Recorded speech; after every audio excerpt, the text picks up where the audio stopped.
What's up, guys? Welcome back to the channel, and welcome to a long-awaited episode of Movie Fanatics, episode 28. I'm sorry that we haven't been able to put out episodes for the last 2 weeks. Life has gotten in the way, but I was out last night, so I couldn't do an episode last night, but tonight we had a free night, so I was like, you know what? Let's do an episode tonight. Welcome to a special Wednesday episode. I promise you we're not going to be doing episodes on Wednesdays. It'll still be Tuesday episodes. Just we're giving it a pass for this time since we had a free night. Yeah. So, of course, you guys know my co-host. He needs no introduction. So, how you doing, man? Doing good after a stressful day at work. But enough of that. We're here to have fun and, talk about some movie news, which we got 2 weeks worth of movie news to talk about. This is going to be a stacked show. 2 weeks worth of movie news, guys. I'm telling you, it's been a long time, but He was out last night and I was out last week.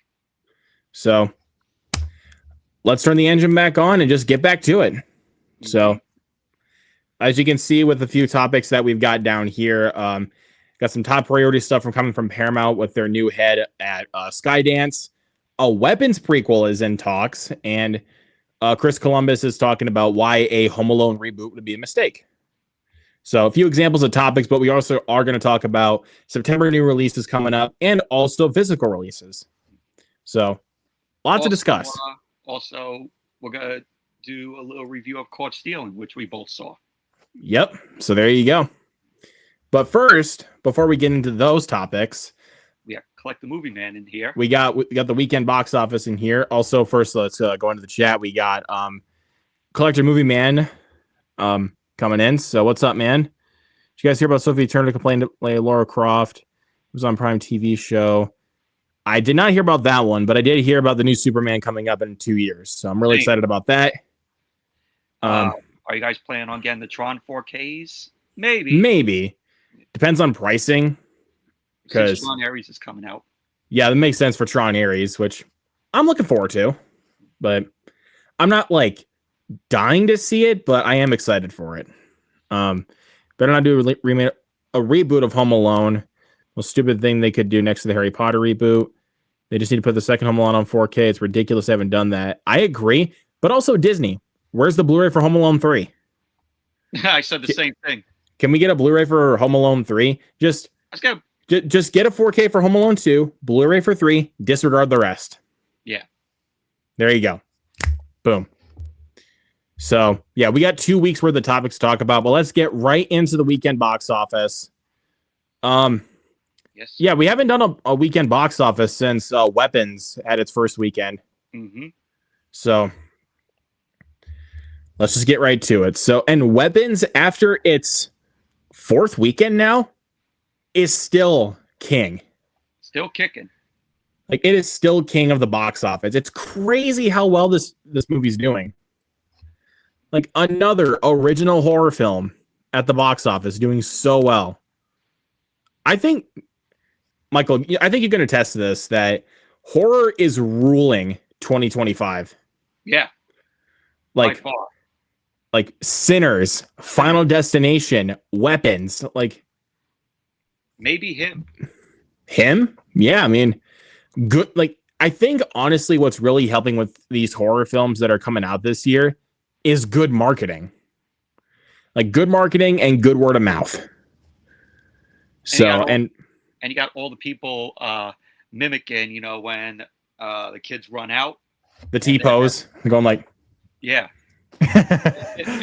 I've seen plenty of those TikToks, dude. It's freaking crazy. They're going viral, so it's good marketing for the film, and good word of mouth. Good word of mouth too. And as for me, this is currently one of my top 3 of the year. I have been meaning to see this again, but I think tomorrow, if I have time, I will go see this again because I really been wanting to watch this again, dude. It's such a good movie. I'll check it out when it comes to 4K. And okay, so clocking in second place is Jaws, which had its 50th anniversary run last weekend. Yeah. I did go and see it. My theater was able to get it for its 50th anniversary. It looks amazing on the big screen. I have not yet checked it out on the big screen. Well, I saw it at You've seen it on the big screen before, so yeah, I did at my local Alamo Draft House, but for its 50th anniversary. You had like a movie party for it, didn't you? Yeah, that's what it was. Yeah, but my AMC here has the film in IMAX and 3D. I don't technically have an IMAX, but like screens 1 and 2 are pretty much the IMAX screens because of how big they are. So, but it looks amazing on the big screen. Honestly, it's incredible. And like sound mixing, sound design, and also like, you know, how the film looks even back from 1975. It looks amazing.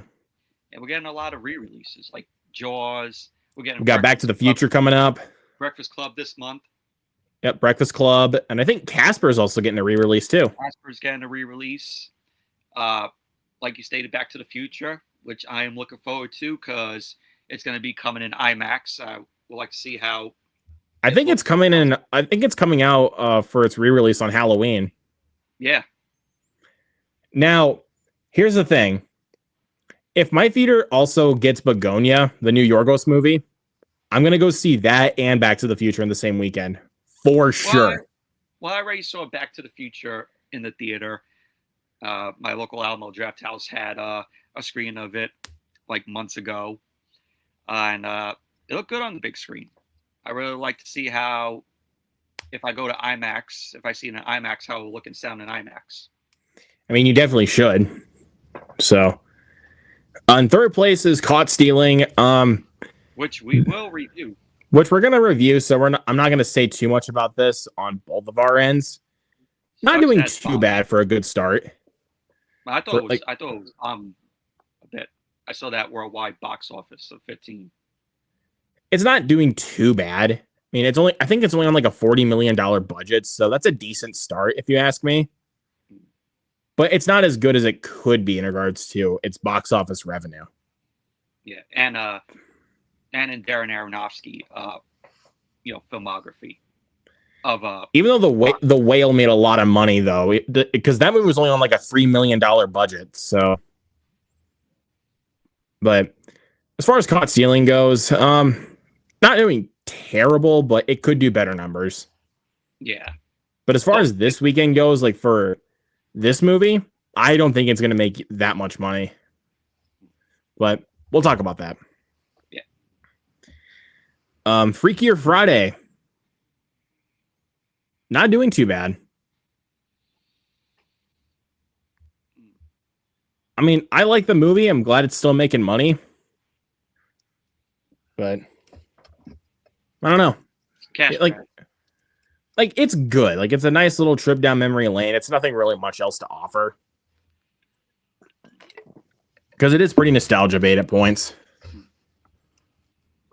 But it is good. I see those Verizon commercials on TV. I didn't even know it was Lindsay Lohan that was in them. Wow. I was like, wait a minute. I was like, I had to look it up because I was like, I thought it was Margot Robbie. and I'm like, is that Margot Robbie? And then I looked up Lindsay Lohan. I'm like,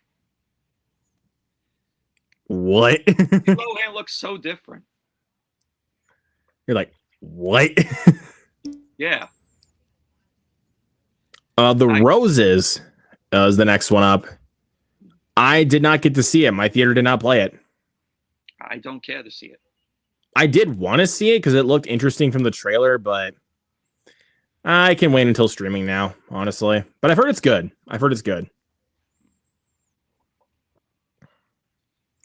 Fantastic Four First Steps. Definitely going down, but I'm still glad it made money. Yeah. It's not doing as big as it was when it came out. I don't know, because I think we've had this discussion before, like about the numbers for the movie. It was kind of crazy that people were just going nuts, like after the second weekend of what the numbers were doing. Like, oh my God, it's going way down. It's like, what? What site were you guys looking at that point? Like, But we've had that discussion before. Yeah. Oh, Collect the Movie Man says we're also getting the Sam Raimi Spider-Man films re-released as well. Yeah. Oh yeah, that's right. Which I did see all three of them in the theater on 35 millimeter. All right. Bad Guys 2 still doing well. Superman. Yep. Just go ahead and breeze through these next ones. Superman. It's 600 million. It's still not going to hit $1 billion because, it's really slowing down in regards to box office revenue. But it's already out on digital. And it costs like $30 to buy it digitally. And I'm like, nope. Make more sense for the physical release, but not a at-home streaming release. I want to get that steelbook that I saw of it with the Fortress of Solitude. But that steelbook sold out like crazy. Oh, it already sold out? I think it's sold out. Like, because last time I checked when I was going to pre-order it, it was sold out. Damn. I was like, damn, okay. Let's see. They get more. Yeah, Nobody 2. Yeah, we did miss this one for the last couple of weeks. It's doing okay. It's doing okay. I mean, it's not like not on like a huge budget. Because if you look at movies like this, these are like definitely mid-budget action movies. It's not doing too bad. I hear it's pretty good. But the crazy thing was, it's already on digital now. That fast? That's what I said. It's out on digital that fast. Like, it didn't do bad at the box office. It came out a month ago and it's already on digital. 2 weeks, actually. 2 weeks ago. Wait, actually, no. 3 weeks ago it came out. Because it came out on the 15th. But it just shows that they had no faith in the film. Well, I just feel like Universal always just puts out their movies way too fast onto digital. Like, I was thinking like Black Bag took about the same amount of time for it to come to digital streaming. The Woman in the Yard, the same thing. I should remember like what other one. I think Drop did the same thing. But I think the Venetian Scheme took like a month to come to digital. But like this one, it only took like a couple of weeks and like boom. Already out on streaming. And it's like, really? Give it more time. Because it was actually good. Is it as good as the first? No, but it is a good sequel. The Naked Gun. Unfortunately, my theater pulled it. I wanted to go see it a second time. Hilarious movie. Check it out when it comes to 4K. Also, I love that poster. Look out, Crimey's fully armed. He's got arms all around him. That's hilarious. like how he makes like this prison cell like fall apart because of like him driving this car. He's like, this place is falling apart. Perfect line delivery. But yeah, awesome movie. I'm definitely waiting for it to come out on 4K because it is out on digital now. I definitely do want to watch it again. Toxic Avenger, not doing too well.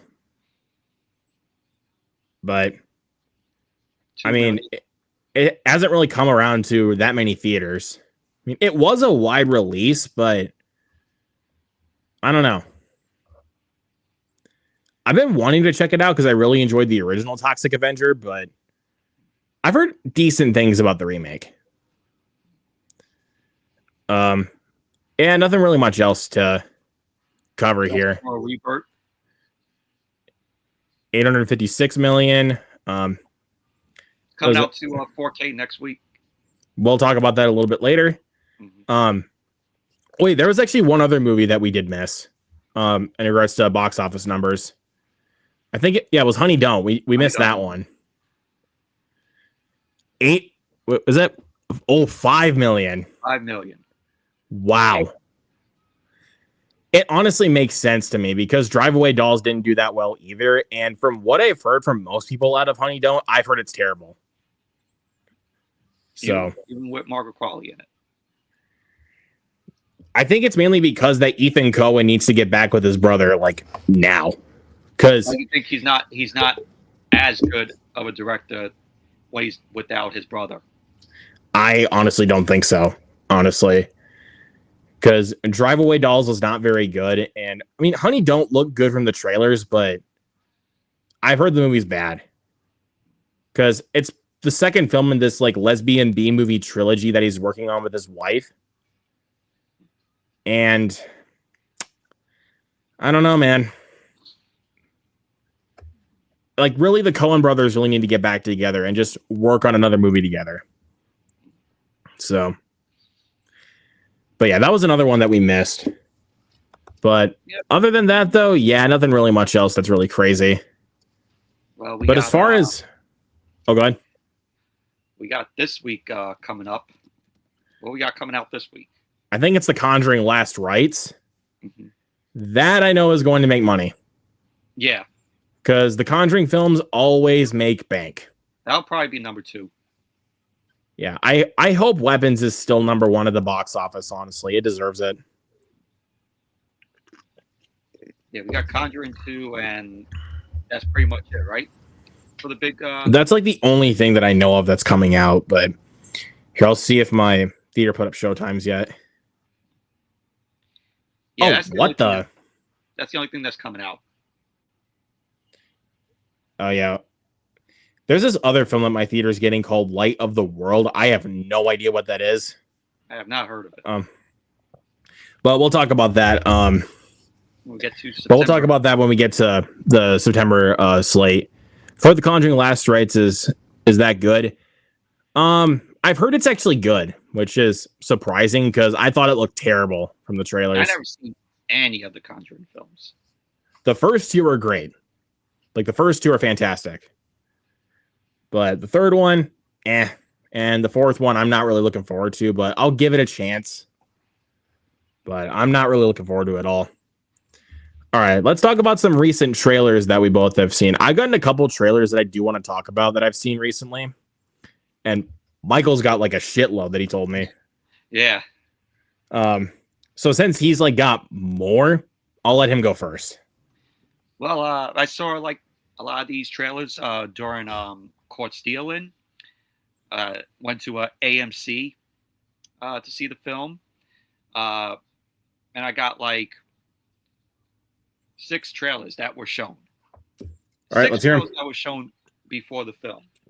I mean, to be fair, like a lot of like big theater chains always show like a lot of trailers. My Alamo Drafthouse gets like 3 or 4, and then that's it. Well, my theater only does like 3. So. But I did one trailer that started off before the film started.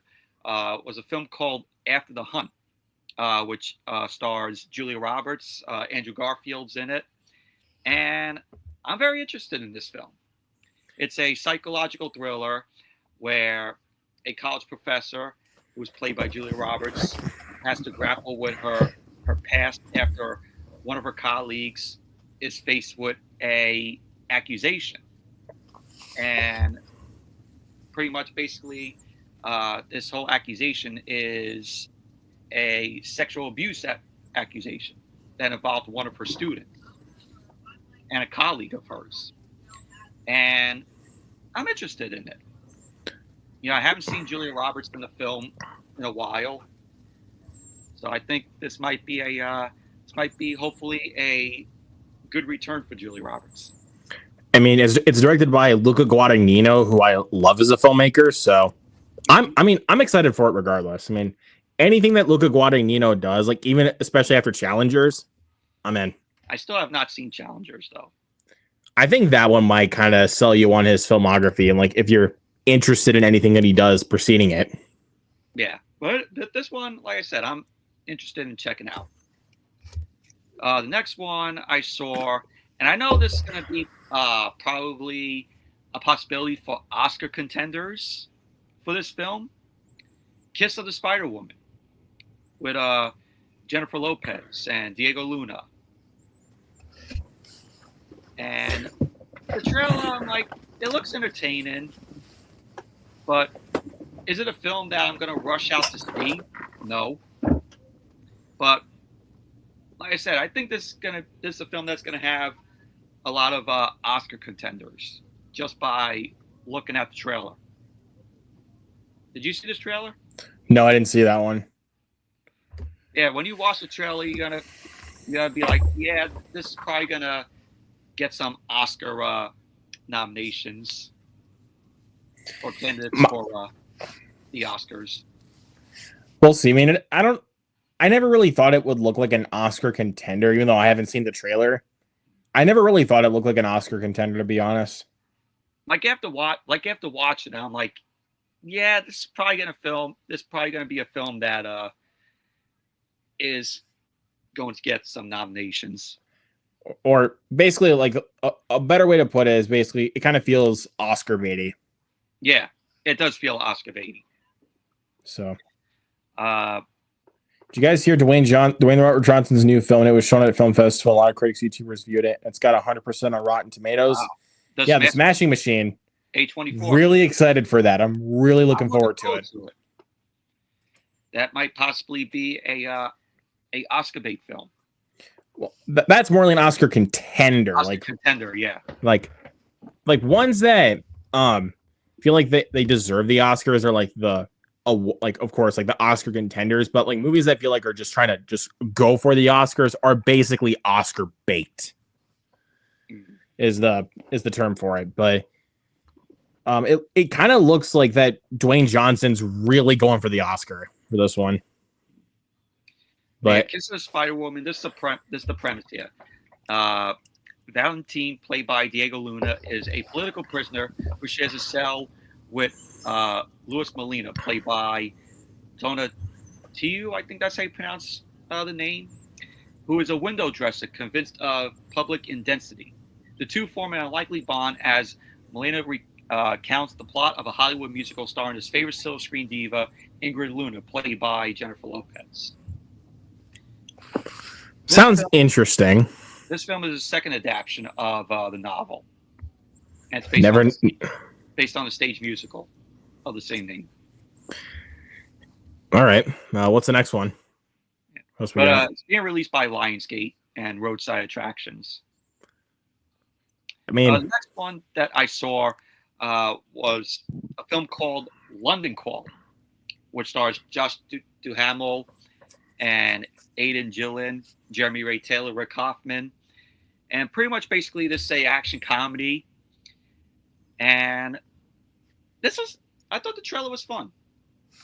Pretty much basically it says the premise here: after mistakenly killing the relative of London's biggest crime lord, mediocre hitman and expat Tommy Ward, played by Josh Duhamel, is forced to go on the run and take refuge in Los Angeles. In order to get back to his son, Tommy makes a deal with his new employer, Benson, played by Rick Hoffman, to teach his socially awkward son, Julian, how to become a man in exchange for a safe passage back to the UK. Now, Tommy is forced to drag Julian along on his latest contract killing of a renowned assassin.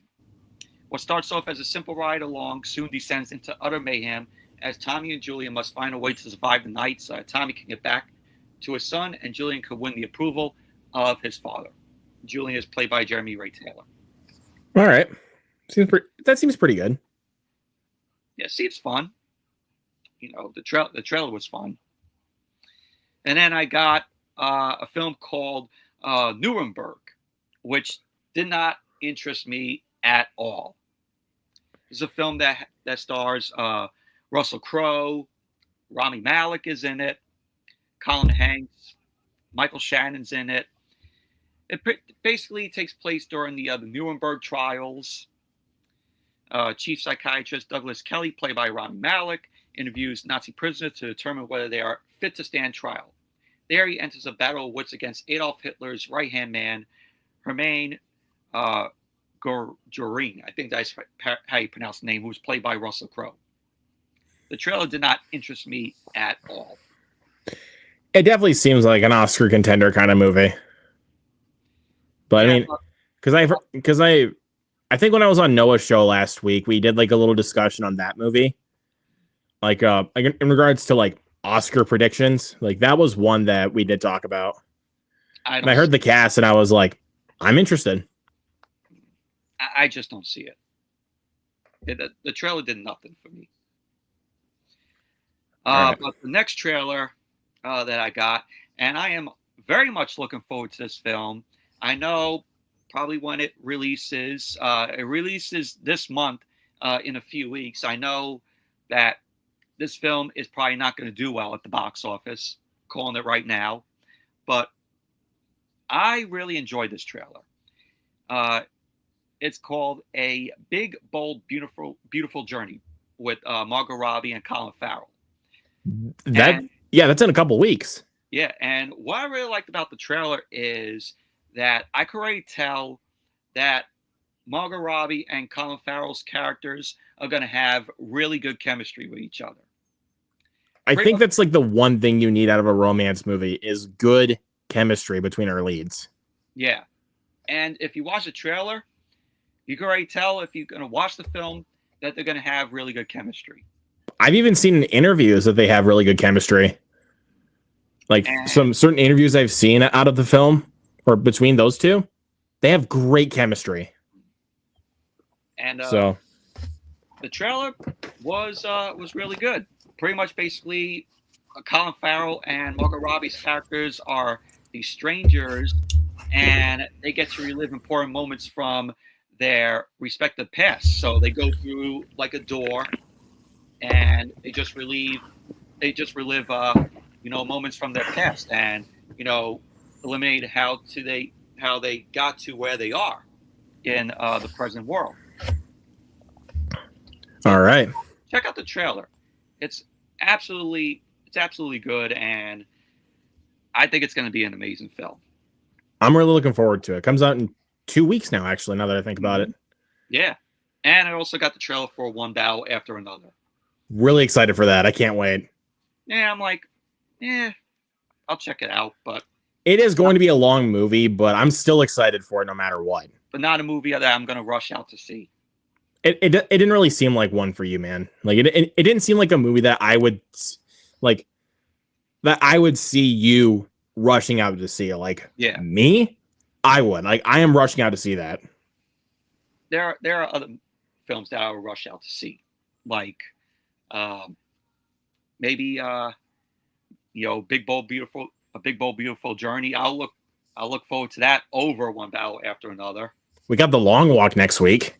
The Long Walk, maybe. It's getting really good reviews so far from first reactions. Did you see? There's a video on Instagram where these people that are watching the film and they're on treadmills, just watching the film. That's a good marketing strategy. Like, I saw that. I'm like, really? It's to kind of like bump up the intensity. I'm like, that's why I'm saying that's a good marketing strategy. Yeah, I'm like, it's original though, but in my mind, it's like, really? I get that. Nothing bad about that. I mean, it's original. It's an original idea. Yeah. But don't you got like one more trailer?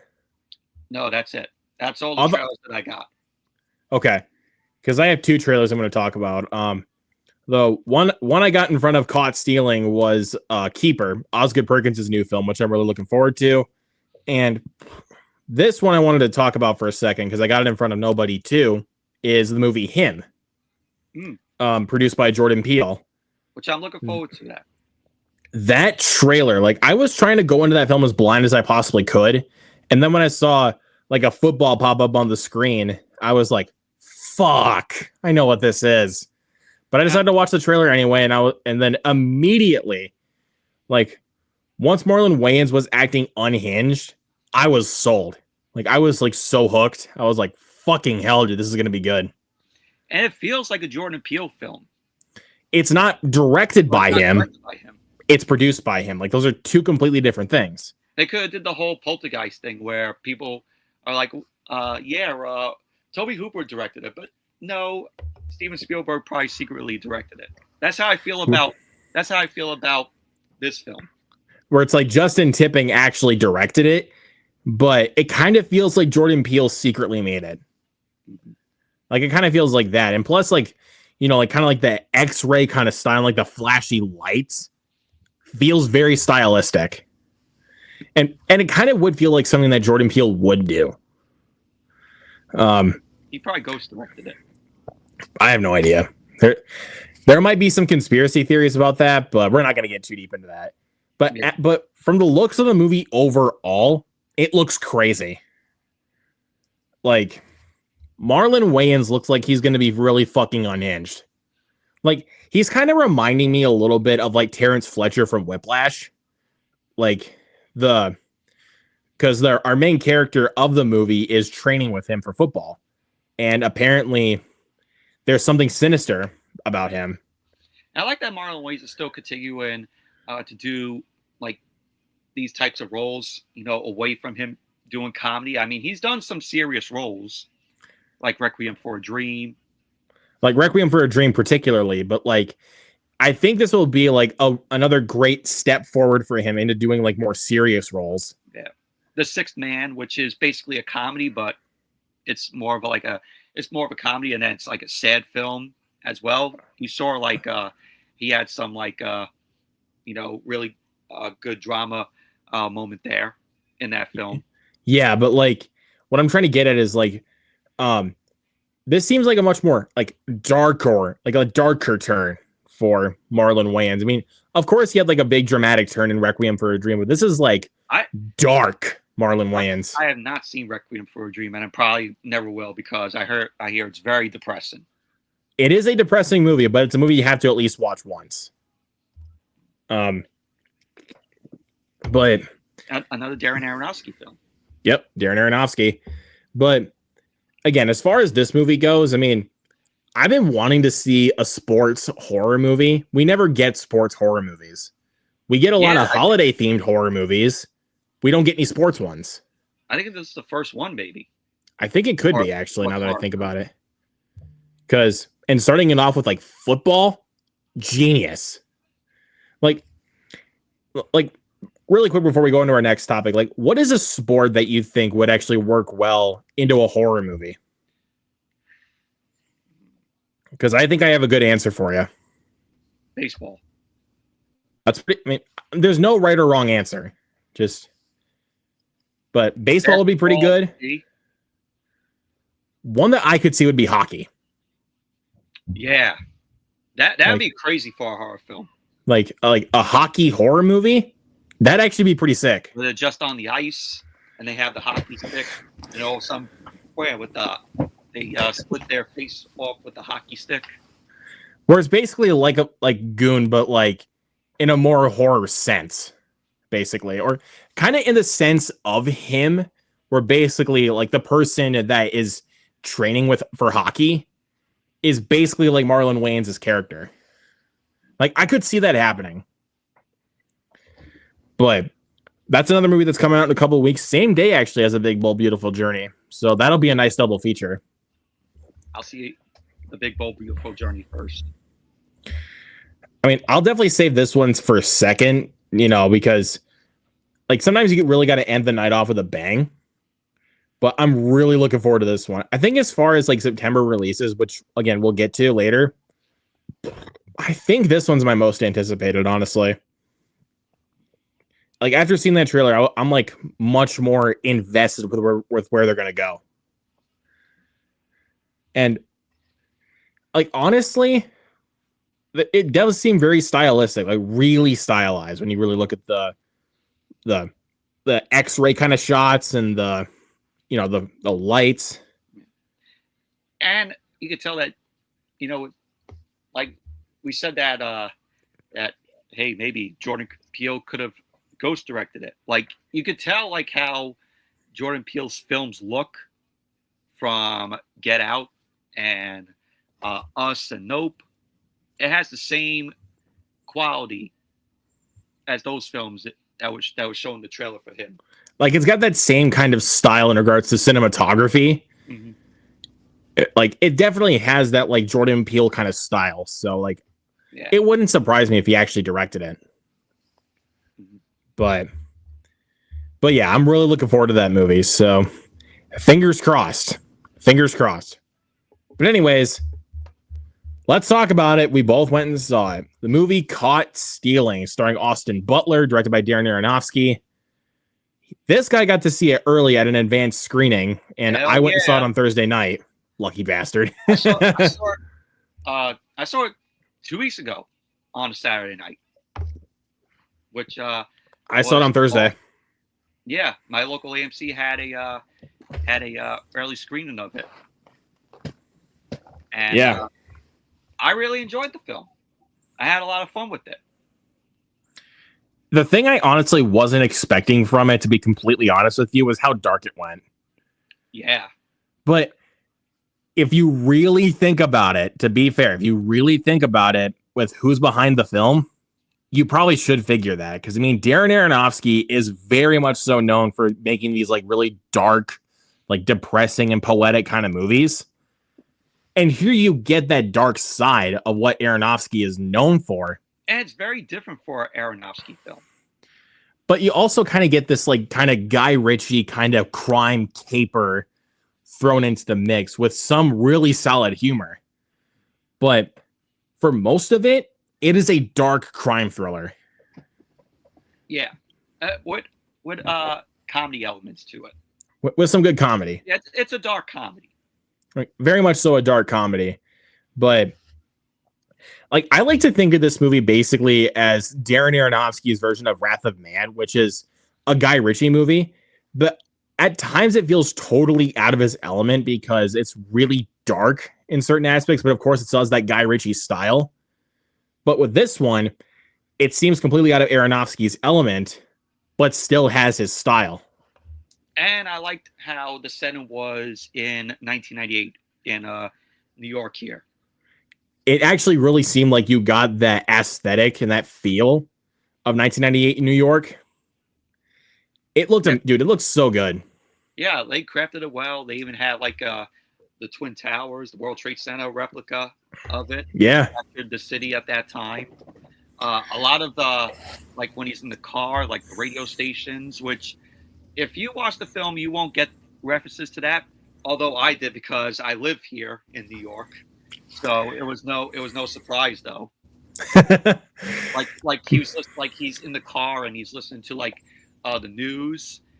It was like 10-10 wins, which is one of the local news stations here in New York, the news radio stations. Yep. And when he gets into the car, you hear like a jingle going, like when he gets picked up by Austin Butler gets picked up by Liv Schreiber and Vincent D'Onofrio as the Jewish gangsters. You hear like a little jingle, like, "Oh, CBS FM." It's one of the locals here in New York. Yep. So if none of you live in New York, you won't get those references, which I do. But those are some really good references, though. Like, I have to admit, those are some great references. And Darren Aronofsky knows New York well. He shot. He's from New York. He's from here.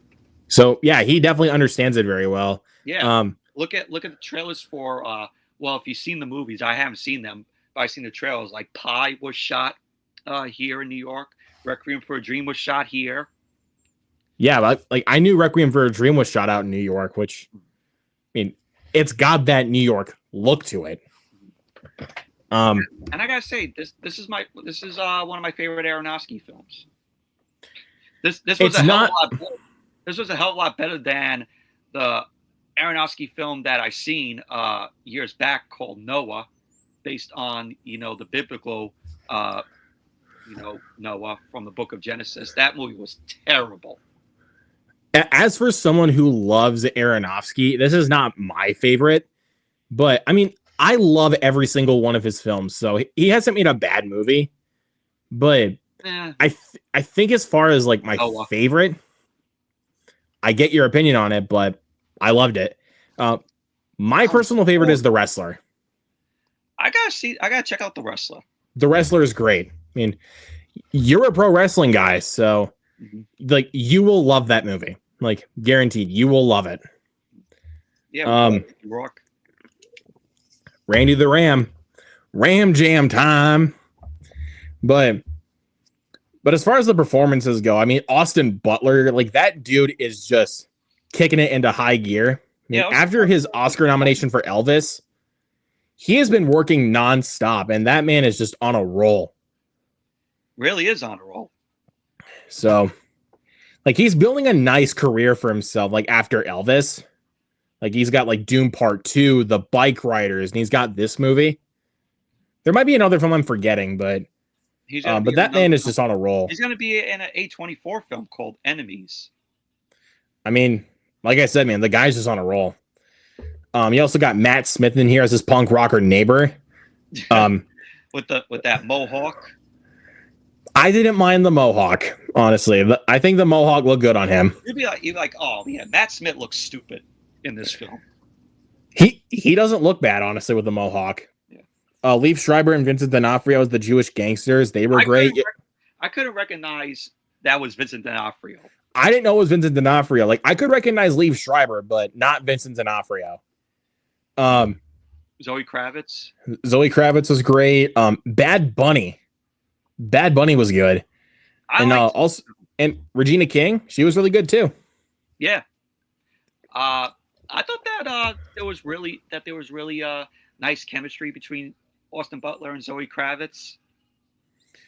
Yeah, but like I said, dude, the film takes a really dark turn, like about a third of the way through. Yeah. And you don't quite notice what movie you're in for if you have not watched the trailer. Yeah, and then we get to know why Austin Butler, is, like this, where like where his character says, "I don't drive," and like you'll know why if you've seen the film, because we don't want to spoil it. We're not spoiling anything. Like we could do a spoiler review, but we want you guys to see the movie for yourself. Mm-hmm. So we're not going to spoil anything. Let's see. I was going back to Collector Movie Man's question. He said, I thought Caught Stealing was okay. It's not going to be a movie that I buy. I was more worried about the cat the whole time more than anything. Yeah, there was a cat. Austin Butler has to watch Matt Smith's character's cat in the film. That's basically like the whole premise before he gets entitled up with these criminals. Yeah. But the one thing I want to say is that Matt Smith is not in the film as much as I thought he was going to be, because he is a really important character to this plot line. Yeah. But he's not in it as much as I thought he would be. And the reason why Austin Butler is getting attacked by these gangsters is because of Matt Smith's character. Which, if you guys have seen the trailer, basically he has like a whole boatload of cash. Mm-hmm. And everyone is supposedly getting a cut, like the Russians that attacked him, Bad Bunny's character, and then the two Jewish gangsters. Like everyone gets that cut. But we don't get enough of that kind of plotline development, like up until he comes back. That's why, which is very late in the movie. That's why there's a certain point where he ends up fleeing away. Yep. So, because he knew he was going to become after. Exactly.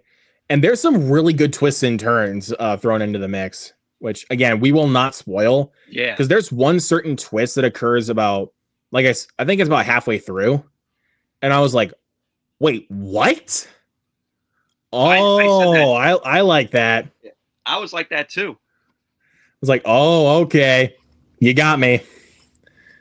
Which again, we're not going to spoil here.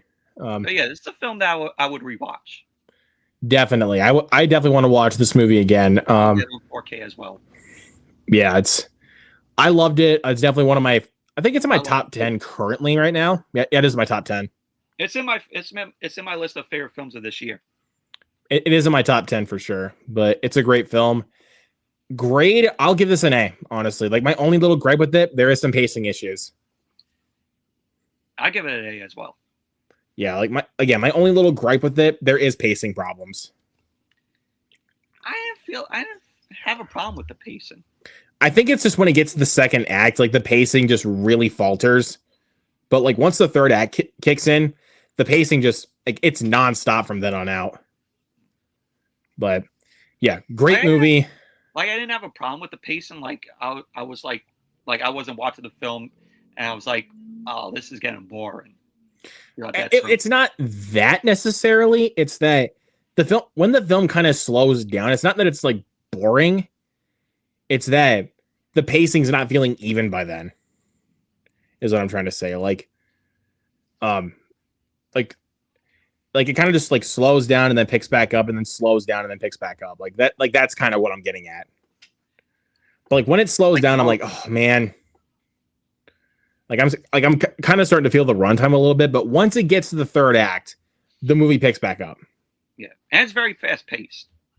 Yeah, like the first and third act, in my opinion, were very fast paced, but the second act it did slow down just a little bit. Oh, look at this! Hunter says just got another early screening of One Battle After Another. Very nice, dude. Let us know how it is, Hunter. Also, good to see you, Hunter. Thank you as always for being here. Let us know, Hunter. Let us know in the chat how One Battle After Another was. I've heard from people that have seen it from test screenings have said it was pretty good. Let's go. So we have a movie called Close Personal Friends coming out, and we have some casting news. I honestly have not really heard much about this movie.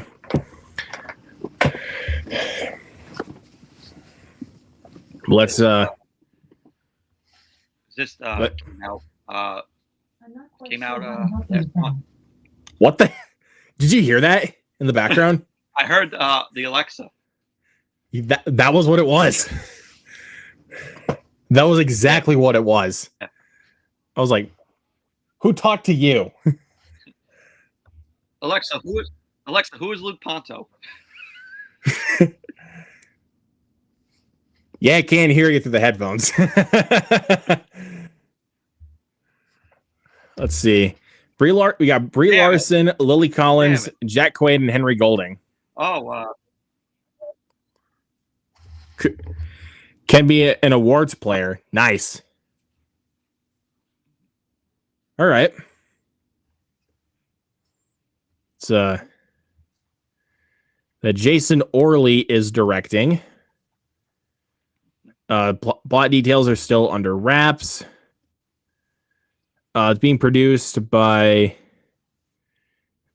Again, I was just trying to say.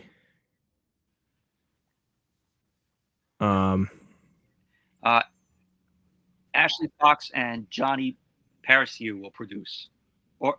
Orley will executive produce. See, Larson most recently executive produced and starred in Apple TV's Lessons in Chemistry, earning Emmy, SAG, Critics' Choice, and Golden Globe nominations.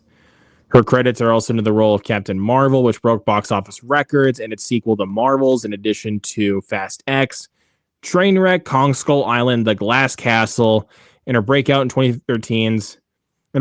in 2013 Short Term 12.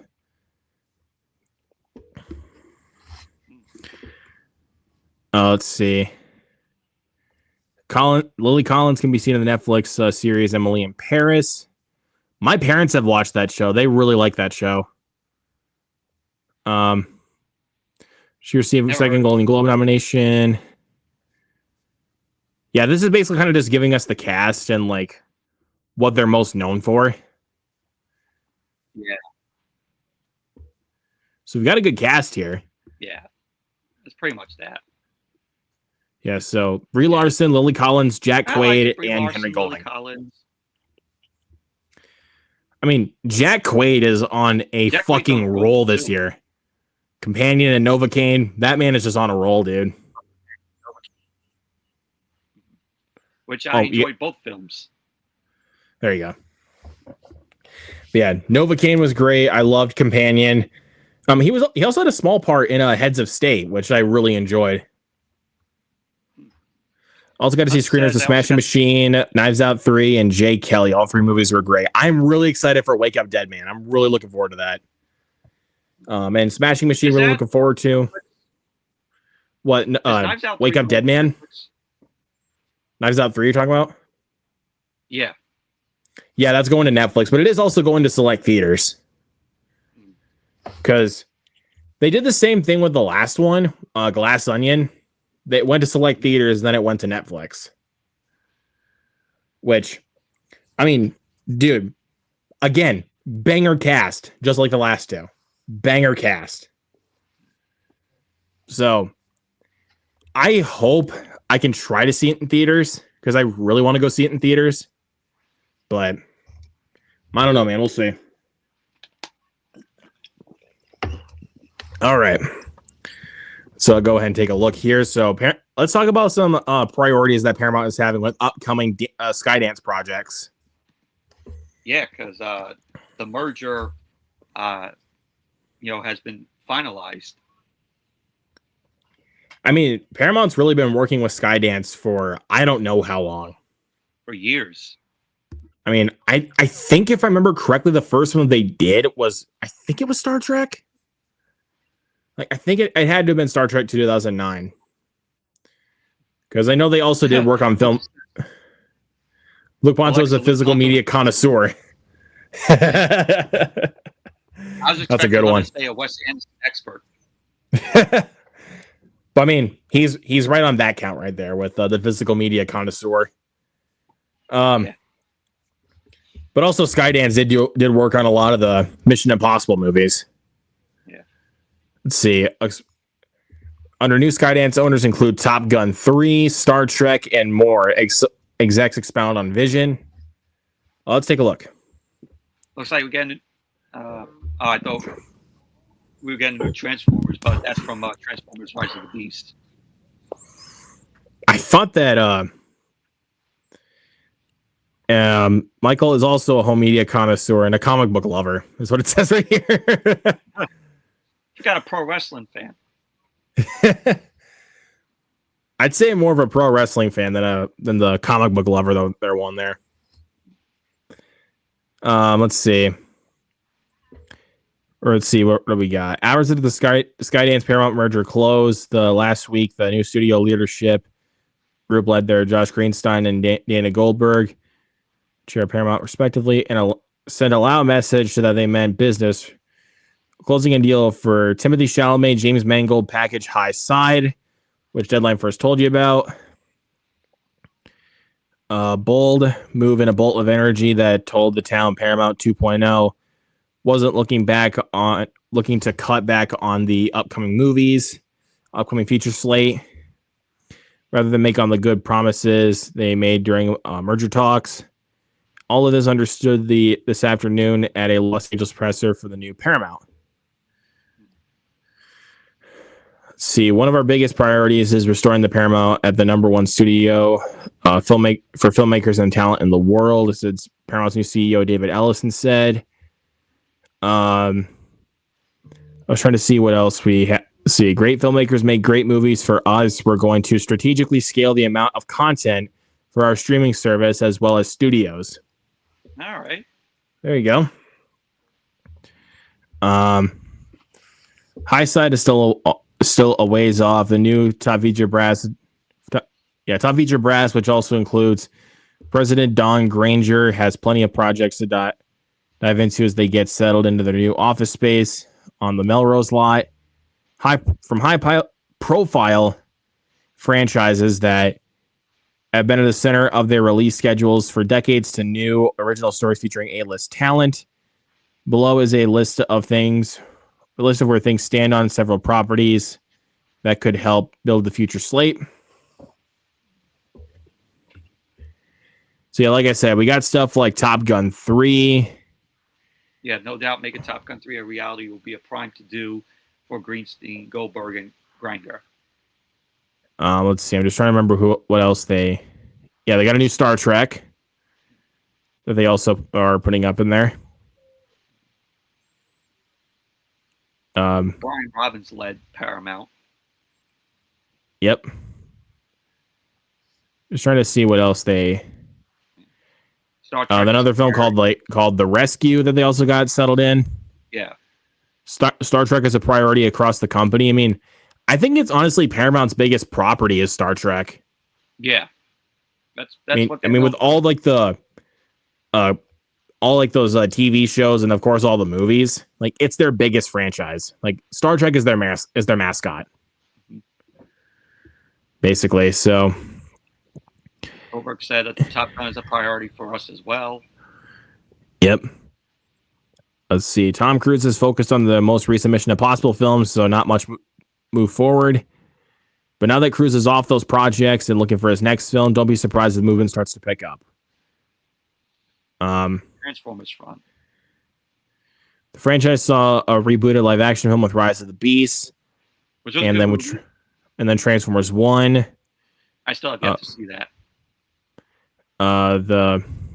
Prior to the sale, the studio had 3 separate scripts in development, including one that sources say as Michael Bay returning to the franchise. Those scripts should be ready for new leadership to take a look at shortly.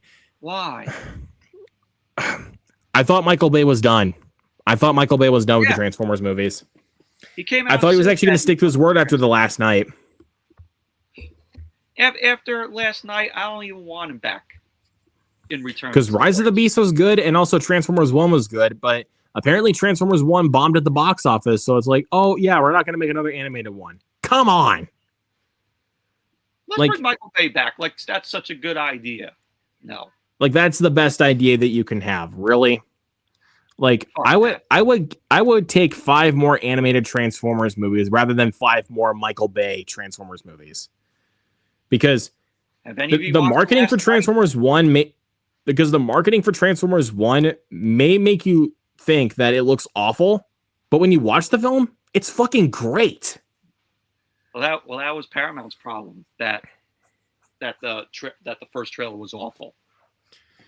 But when you watch the movie, dude, it's actually really freaking good. Like, the entire movie is actually set on Cybertron. Like, there is no boring human characters. Like, it's completely set on Cybertron. That's good. So, like, that's all we really want from these movies is a Transformers movie set on Cybertron.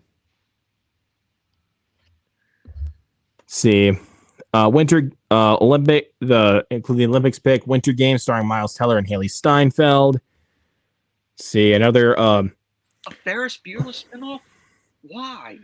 I don't know, man. But hey, at least we might get another Ninja Turtles movie after Mutant Mayhem, which I'm really looking forward to. Yeah, it says next film's for September 2027. You got Seth Rogen and Evan Goldberg producing again. Also got Jeff Rowe, Kyler Spears, and Yashar Kasai. Yeah. Again, I'm terrible at pronouncing names. I hope I didn't butcher that. They also have a live action version based on the graphic novel that has Hamada produced, and that's Last Ronin.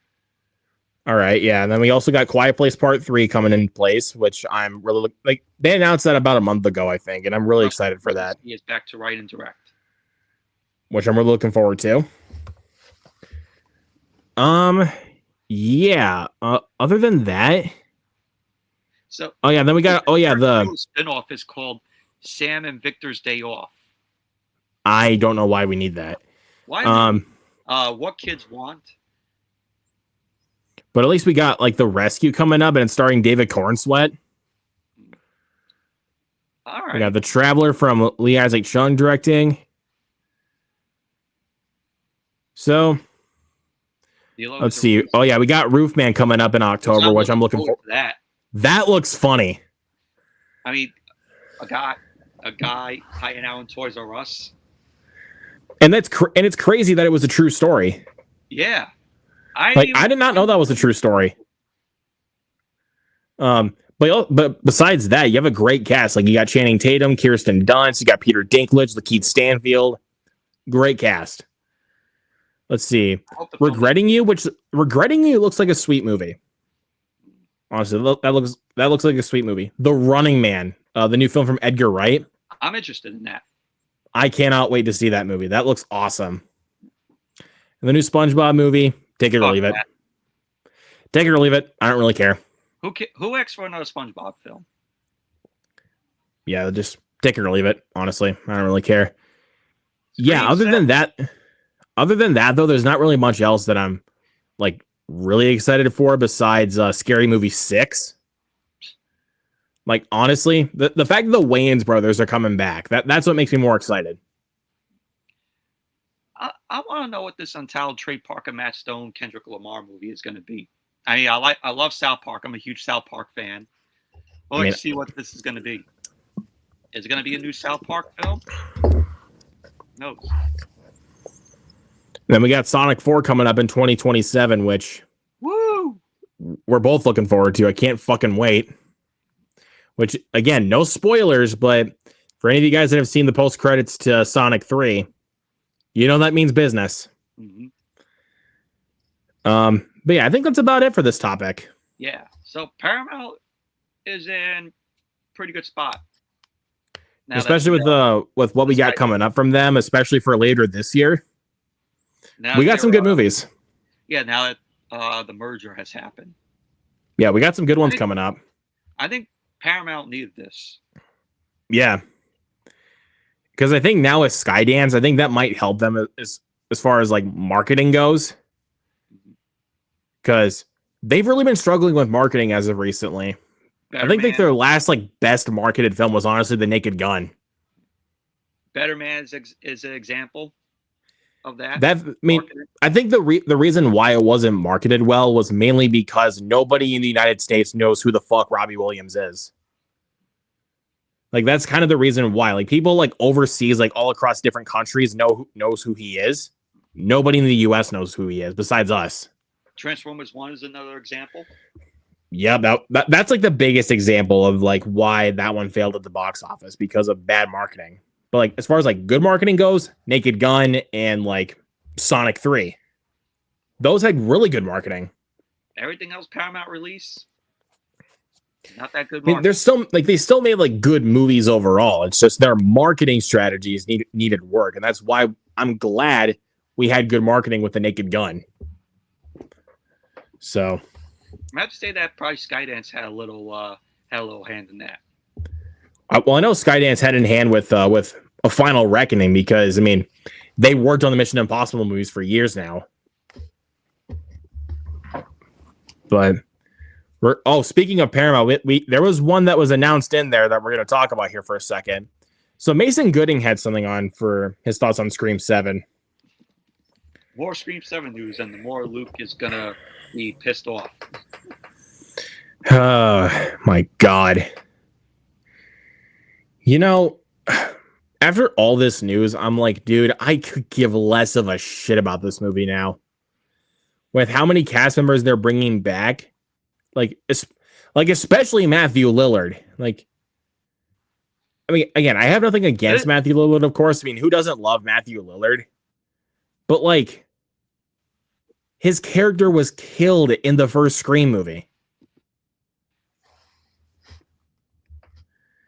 So Mason Gooding describes Scream 7 as domestic, homely, and unconventional. What do? They resurrect him? How do you do that? If they had it as like a meta kind of satire, maybe it might work. But Ghostface appears to be heading back to the suburbs. I liked the New York setting a lot with Scream 6. I wish we could have gotten another one with the core 4 still staying in New York. Let's see. Mason Gooding, who reprises his role as Chad Meeks Martin in Scream 7, recently described this installment as domestic as well as homely and unconventional. Following the Scream 6 location change from Woodsboro to New York City. Given that Joel McHale and Isabel May have been cast as Sidney Prescott's husband and daughter, that this checks out. But since the franchise's OG final girl has been established to be living far from for a deadly hometown, we can likely expect her to find her in a different suburbia. That, of course, does not surprise me at all.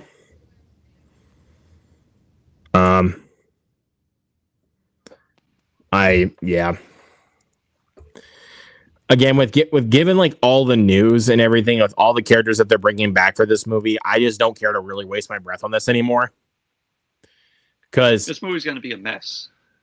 Because I think it was all the way back in January, I want to say, when we talked about some of the other casting news, which was, of course, when we were starting the show. That really, really pissed me off. And I'm like, with whatever news that they've got coming down the pipe now, I don't care about it anymore, and I don't want to waste my breath on it. They should just end it. Because honestly, the more and more news that we get with this, I just don't give a shit anymore. They should just end it. The franchise. Yeah,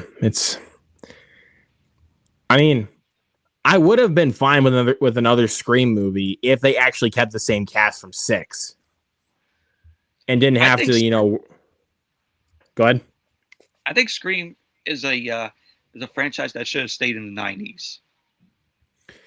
I love 5 and 6, but I think if we had the same cast from 6, maybe we would still be fine. Like, our still same core 4, and we had Kirby back. Like, that I would still be fine with. But now that we're kind of going into this stage, I don't care anymore. Like, this is just wanting more money from Scream fans, because 6 made a lot of money, deservedly so. But, like, when they fired Melissa Barrera, I was like, okay, no. And then with all this casting news, I gave up. But anyways, let's just go ahead and move on, because again, I'm done wasting my breath on this, because the more I talk about it, I'm just going to fucking explode. It feels like desperation. It is. All right, so what's up, Josh? I want to be excited for Scream 7, but after the whole debacle with Melissa and such, this is going to be a mess. Yep. That's what I was going to say. Exactly what it's going to be. We got Prince in the chat. What's going on, man? Always good to see you. So Quentin Tarantino had something to say about canceling his supposed 10th film for the Movie Critic. And yes, folks, I have not watched one Tarantino film. And I need you to at least start off with my favorite. What do you think is what do you think is my favorite? Pulp Fiction. It's not. I'll grab it out quick. Reservoir Dogs. Nope. It's my second favorite. Inglourious Bastards is my favorite. I really want you to check this one out. Django Unchained. Django Unchained's a great one. I mean, I love every single one of Tarantino's movies, but if I think of pure Tarantino, I always go to Inglourious Bastards. This is my favorite Tarantino movie. So, I mean, you got Christoph Waltz as the bad guy here. Come on. I mean, dude, he won the Oscar for that movie. He won an Oscar for Best Supporting Actor for it. All right, let's take a look. On Scrap Movie Critic, because it was too much like Once Upon a Time in Hollywood. And who wants to see a movie about a fucking movie critic? Okay. I wasn't really excited about dramatizing what I wrote when I was in pre-production, partly because I'm using the skill set that I learned from Once Upon a Time in Hollywood of how are we going to turn Los Angeles into Hollywood, into the Hollywood in 1969 without using CGI. It was something that we had to pull off. We had to achieve it.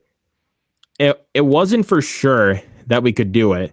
The Movie Critic, there was nothing to figure out. I already kind of knew more or less how to turn LA into an older time.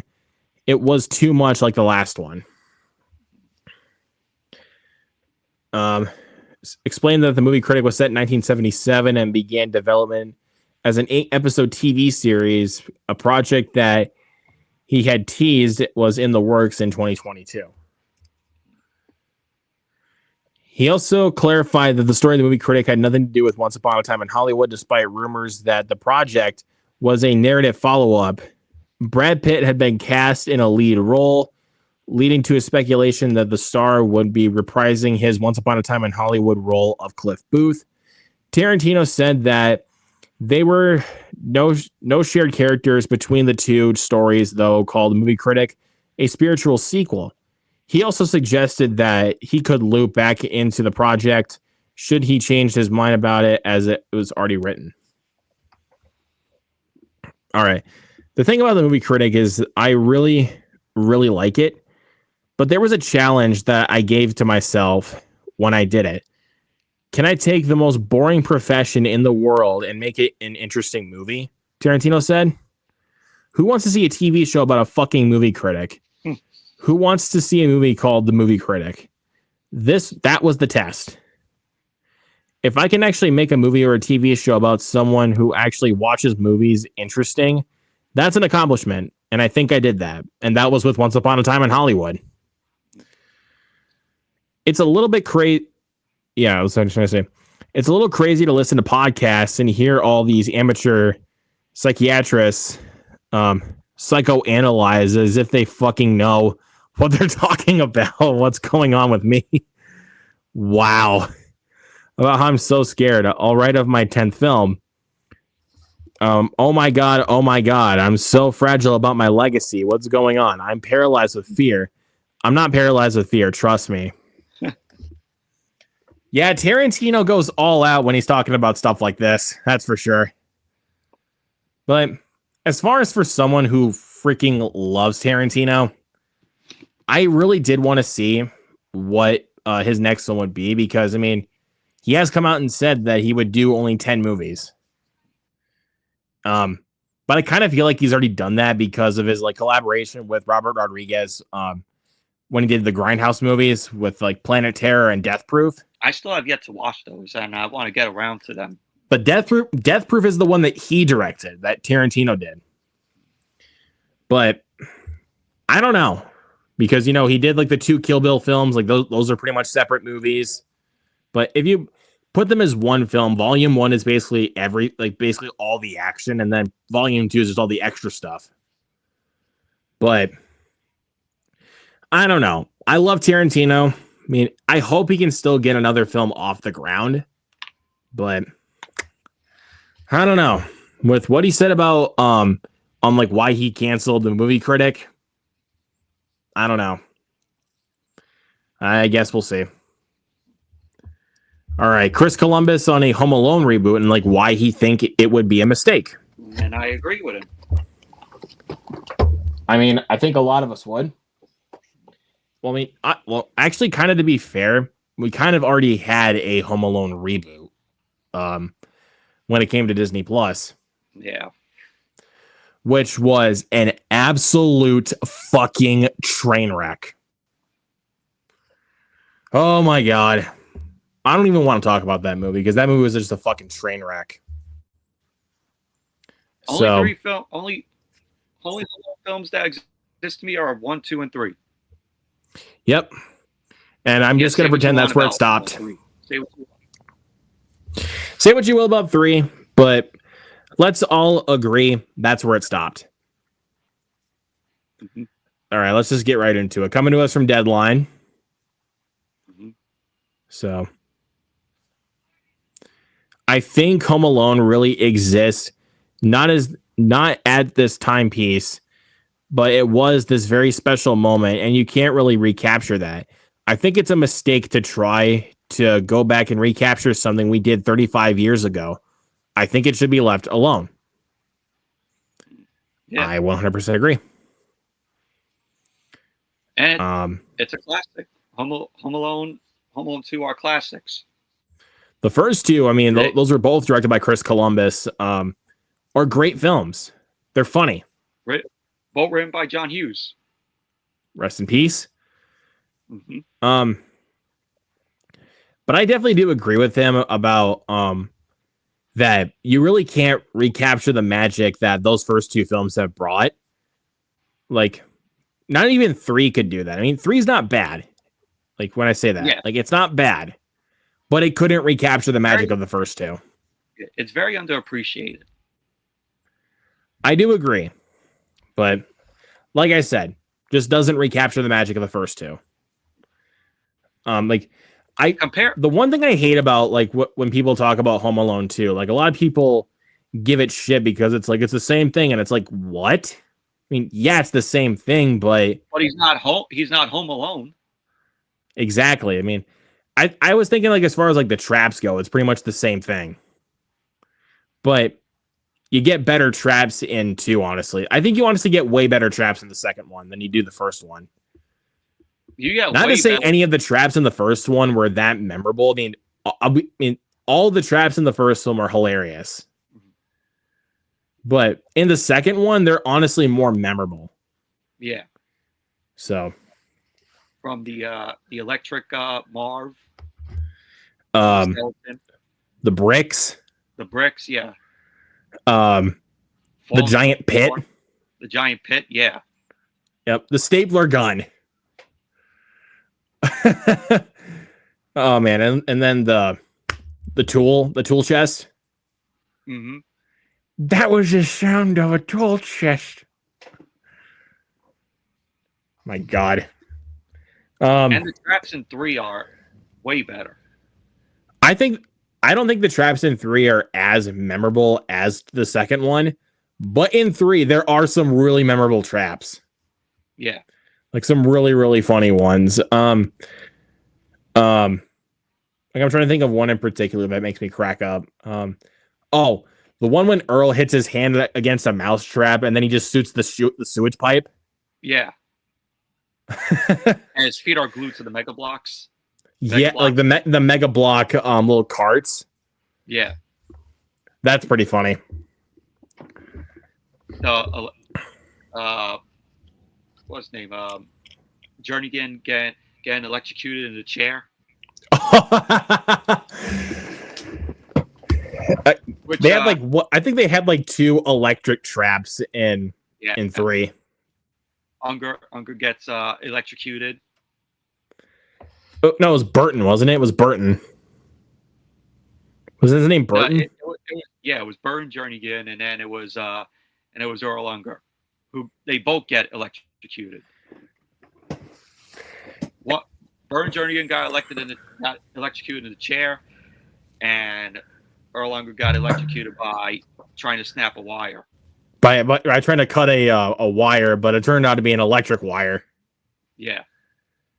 Or I love the one in particular, like when Alex cuts this weight that drops on their heads. Mm-hmm. The funny thing is, you don't see that happening. Like he just cuts it, and then when it gets really close, it just cuts. First, it was the bookcase, and then it was the. Yeah, but the weight was funnier because it just cuts away, and he's like, "Ouch," because it's like, yeah, that would have hurt. You snapped my blinky. That was cringe. That was so cringe. But I watched Home Alone 3 more than the first 2 as a kid.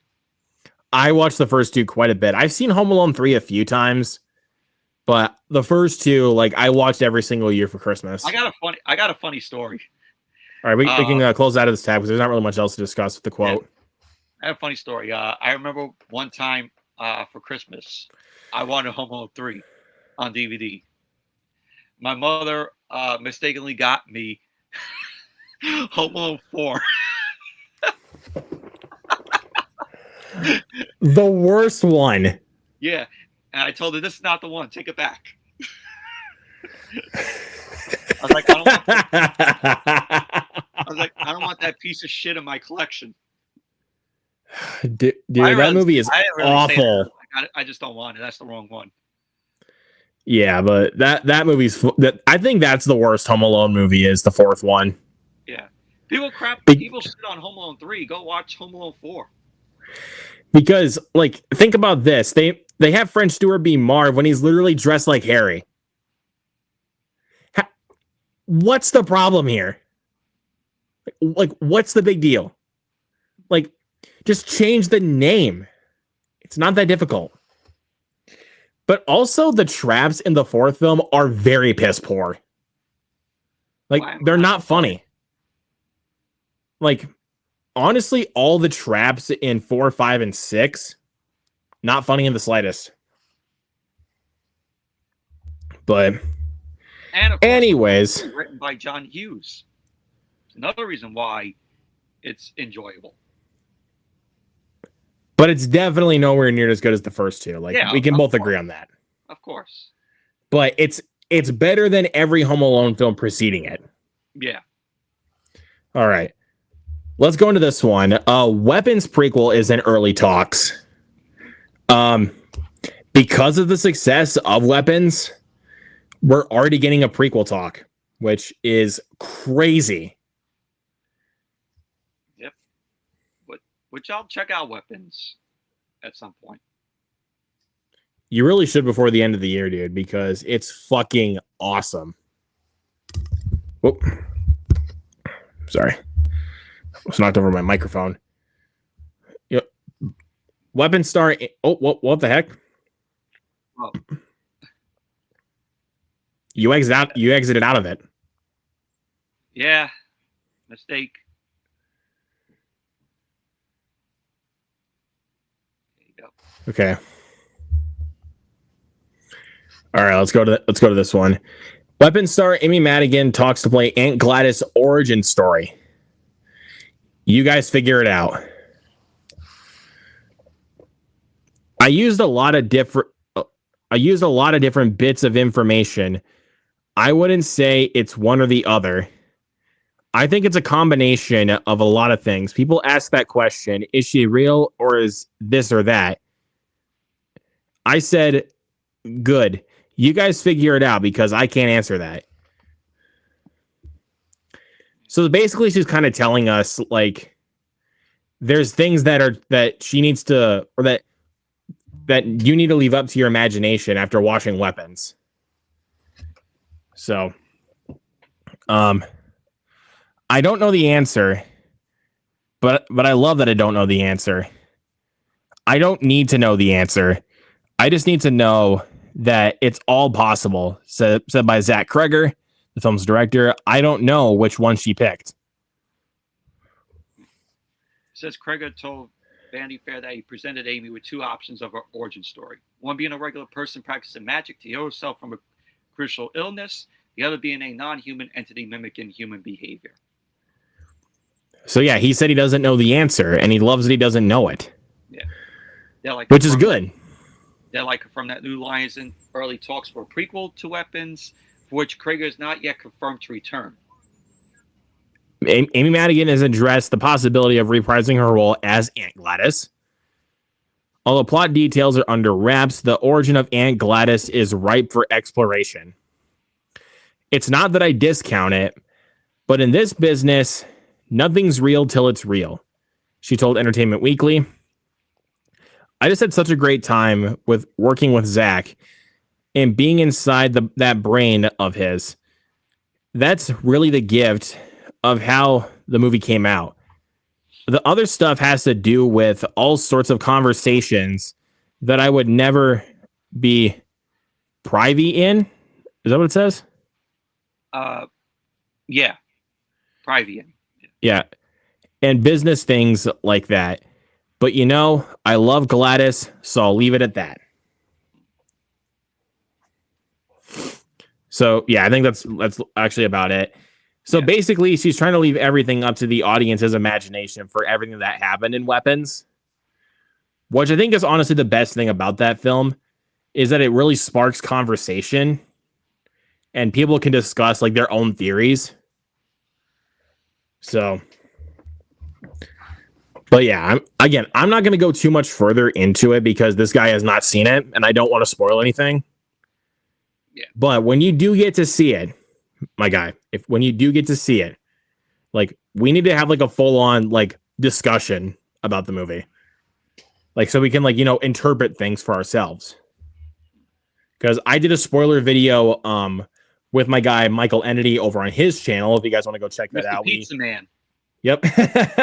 Yeah, we discussed the film in spoiler detail, which was a lot of fun. I'd like to know what his thoughts on this. He loved it too. No, the prequel. Prequel. Yeah. Yeah, Mr. Entity, if you're watching, man, let us know what your thoughts are on this, man. Or anybody watching that has seen Weapons, please let us know in the comments what you guys think of this. All right. Time to get to it. The September release schedule. All right. Here we go. There is some interesting movies coming out in September. For me, not a whole lot. I mean, there's a lot that I'm honestly looking forward to. I mean, I will say after this week, there is at least one movie every week that I'm looking forward to. I can say that. There's at least one. Because let's see. Let's see. So September 5th, which is this Friday, we got The Conjuring Last Rites. I do not give a shit. but I will see it anyway. I want to give it a fair chance. But the biggest thing for me, I'm like, why I'm just not excited for it. It's the same guy that directed the last Conjuring universe film, The Nun 2, which I absolutely hated. And it's like, why is this guy like being the go-to for this franchise? Twinless. Go ahead. They have faith in him. Which I don't. But I think the only thing that might give me a little bit of faith is that Vera Farmiga and Patrick Wilson are reprising their roles as Ed and Lorraine Warren. So I think that's the only thing that gives me a slight amount of hope, but the trailer did nothing for me. Let's see. Twinless, The Threesome, Preparation for the Next Life, The Cut, Bad Man.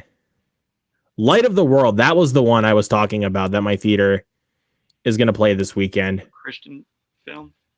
Yeah, like even looking at that poster, I'm like, yeah, I'm not seeing that. Pass. I am not seeing that. I mean, I did see my first Angel Studios movie in the theater with Sketch last month, but that was actually good, and it's not even a religious movie. So, but I don't know. Anyways, let's go on to September 12th. A movie called The Fetus, yeah. Yeah, no. No, what? But the 12th, we have Downton Abbey, the grand finale, The Long Walk, and Spinal Tap 2, The End Continues. You guys already know what my most anticipated for that week is. It's The Long Walk. Reviews have been great so far, which I'm really happy about. And the trailers have looked fantastic.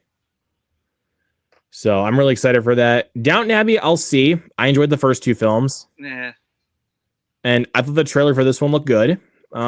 Oh, it's got your favorite guy in Karate Kid Legends. I will say he was good in that movie. I will say he was good in it. But from what I've heard, like in regards to performances in The Long Walk, David Johnson was the big standout. Which honestly doesn't surprise me. He was honestly the best performance out of Alien Romulus. Well, Josh Hamilton, Mark Hamill's in it. Nice. Yep, Mark Hamill is in it as the major, like the one that's actually like running this competition. He also got Cooper Hoffman in there, the son of Philip Seymour Hoffman, based on a Stephen King book. One of his very first books. I'm actually really surprised it took them this long to actually make this movie, despite the fact that it's actually one of his first books. But you also got J.T. Molnar writing it, the guy that wrote and directed Strange Darling from last year. So yeah, I cannot wait to see that. Spinal Tap 2, I still have not even seen the first one, so I really don't know. I heard it's a classic. I do want to see the first film. I've heard it's I think it's like a mockumentary movie. Yeah. Yeah, it's basically like a mockumentary movie. And you also got Rob Reiner returning, which is good. Screenplay. Yeah, which is good. But I don't know. This is like one of those examples, again, why you don't wait so long to do a sequel like that. Fran Drescher's in it. So, I don't know. I'll check out the first one at some point, but I really don't know what I'm going to get into. But I will see Downton Abbey that weekend for sure, but I'm still not sure if I'll be able to see The Long Walk. I want to, but I don't know if my theater will play it. Which, if they don't, that will piss me off. The Wrong Paris. Oh, it has Miranda Cosgrove in it. Yeah, and apparently it's taking place in Paris, Texas. Woman enters the dating show thinking it's in Paris, France, only discovers is actually in Paris, Texas. Yeah. It definitely just looks like one of those like generic straight to streaming rom-coms. Yeah. I mean, Miranda Cosgrove in it. Yeah, I honestly really could care less. I mean, I'll probably watch it, but I honestly could care less. Yeah. Other than that, though, nothing really much else for that week.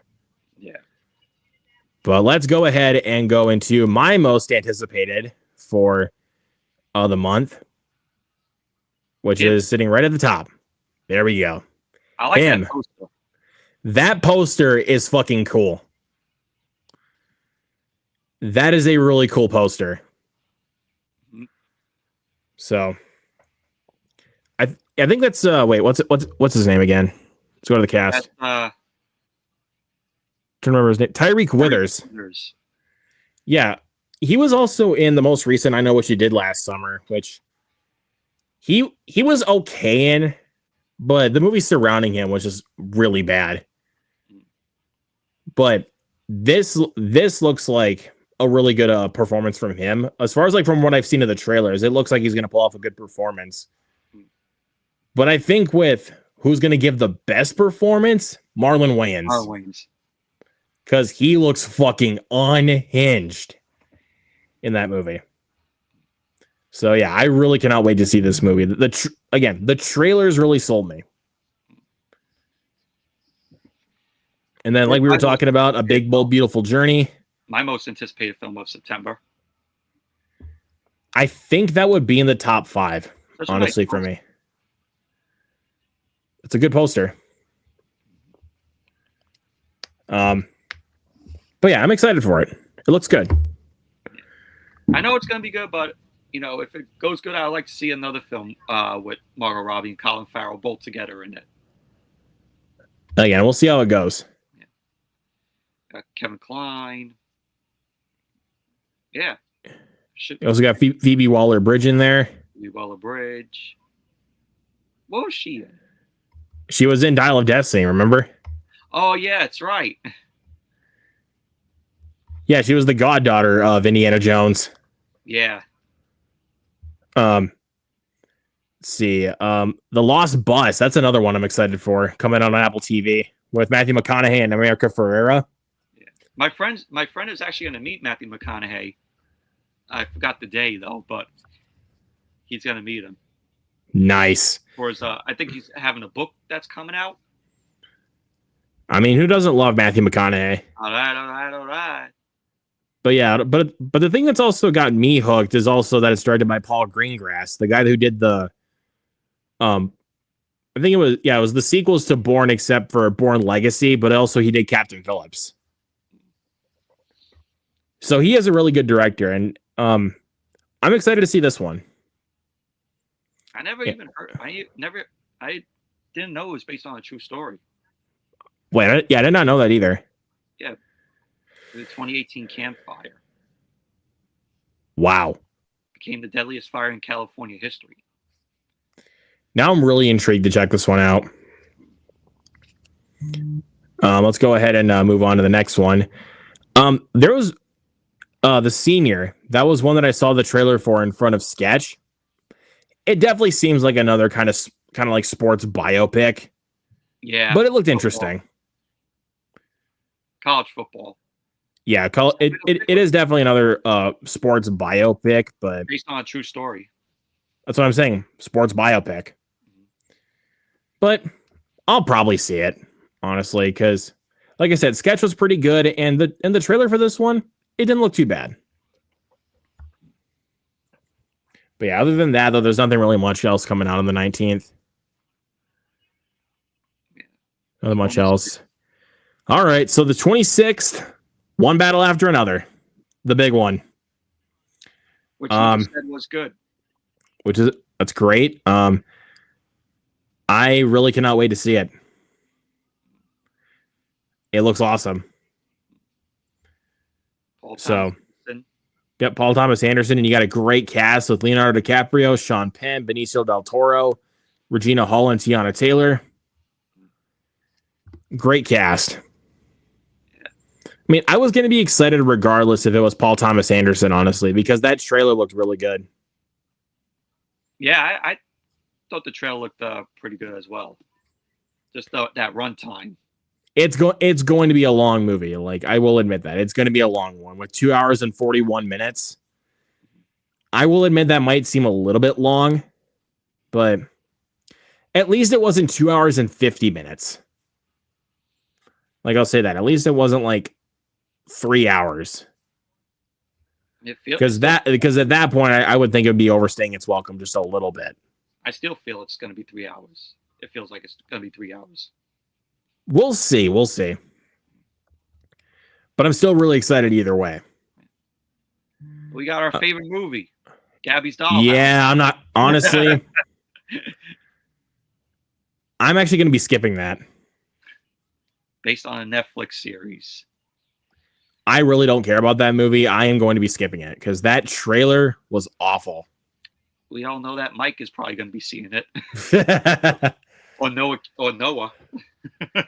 Yeah, I don't know. But that trailer, honestly, have you seen the trailer for that? Yes.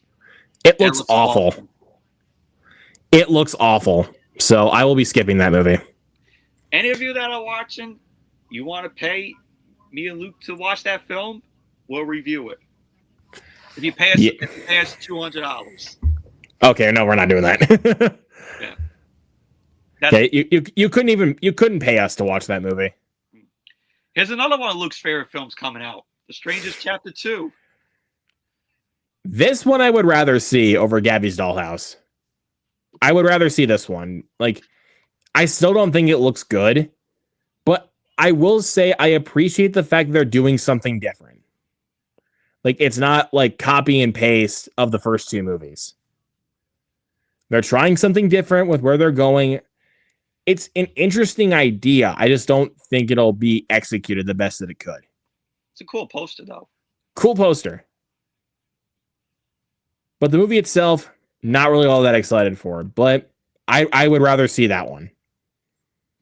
In all honesty, I would rather see that. It's going to have its premiere at Fantastic Fest. Which I think is a week before this film is even released. Because I know Black Phone 2 is also going to have a premiere at Fantastic Fest. But yeah, I was taking a look to see. Yeah, there's really nothing much else there. Wait, Scarlett Johansson's directing the film? Did not even know about that. Yeah, her director. All I saw about this one was that June Squibb was in it. I did not know that Scarlett Johansson was even directing it. Yeah, June Squibb and Chiwetel Ejiofor. Okay, I'll have to keep an eye out for this one then. 94-year-old Floridian woman strikes up an unlikely friendship with a 19-year-old student in New York.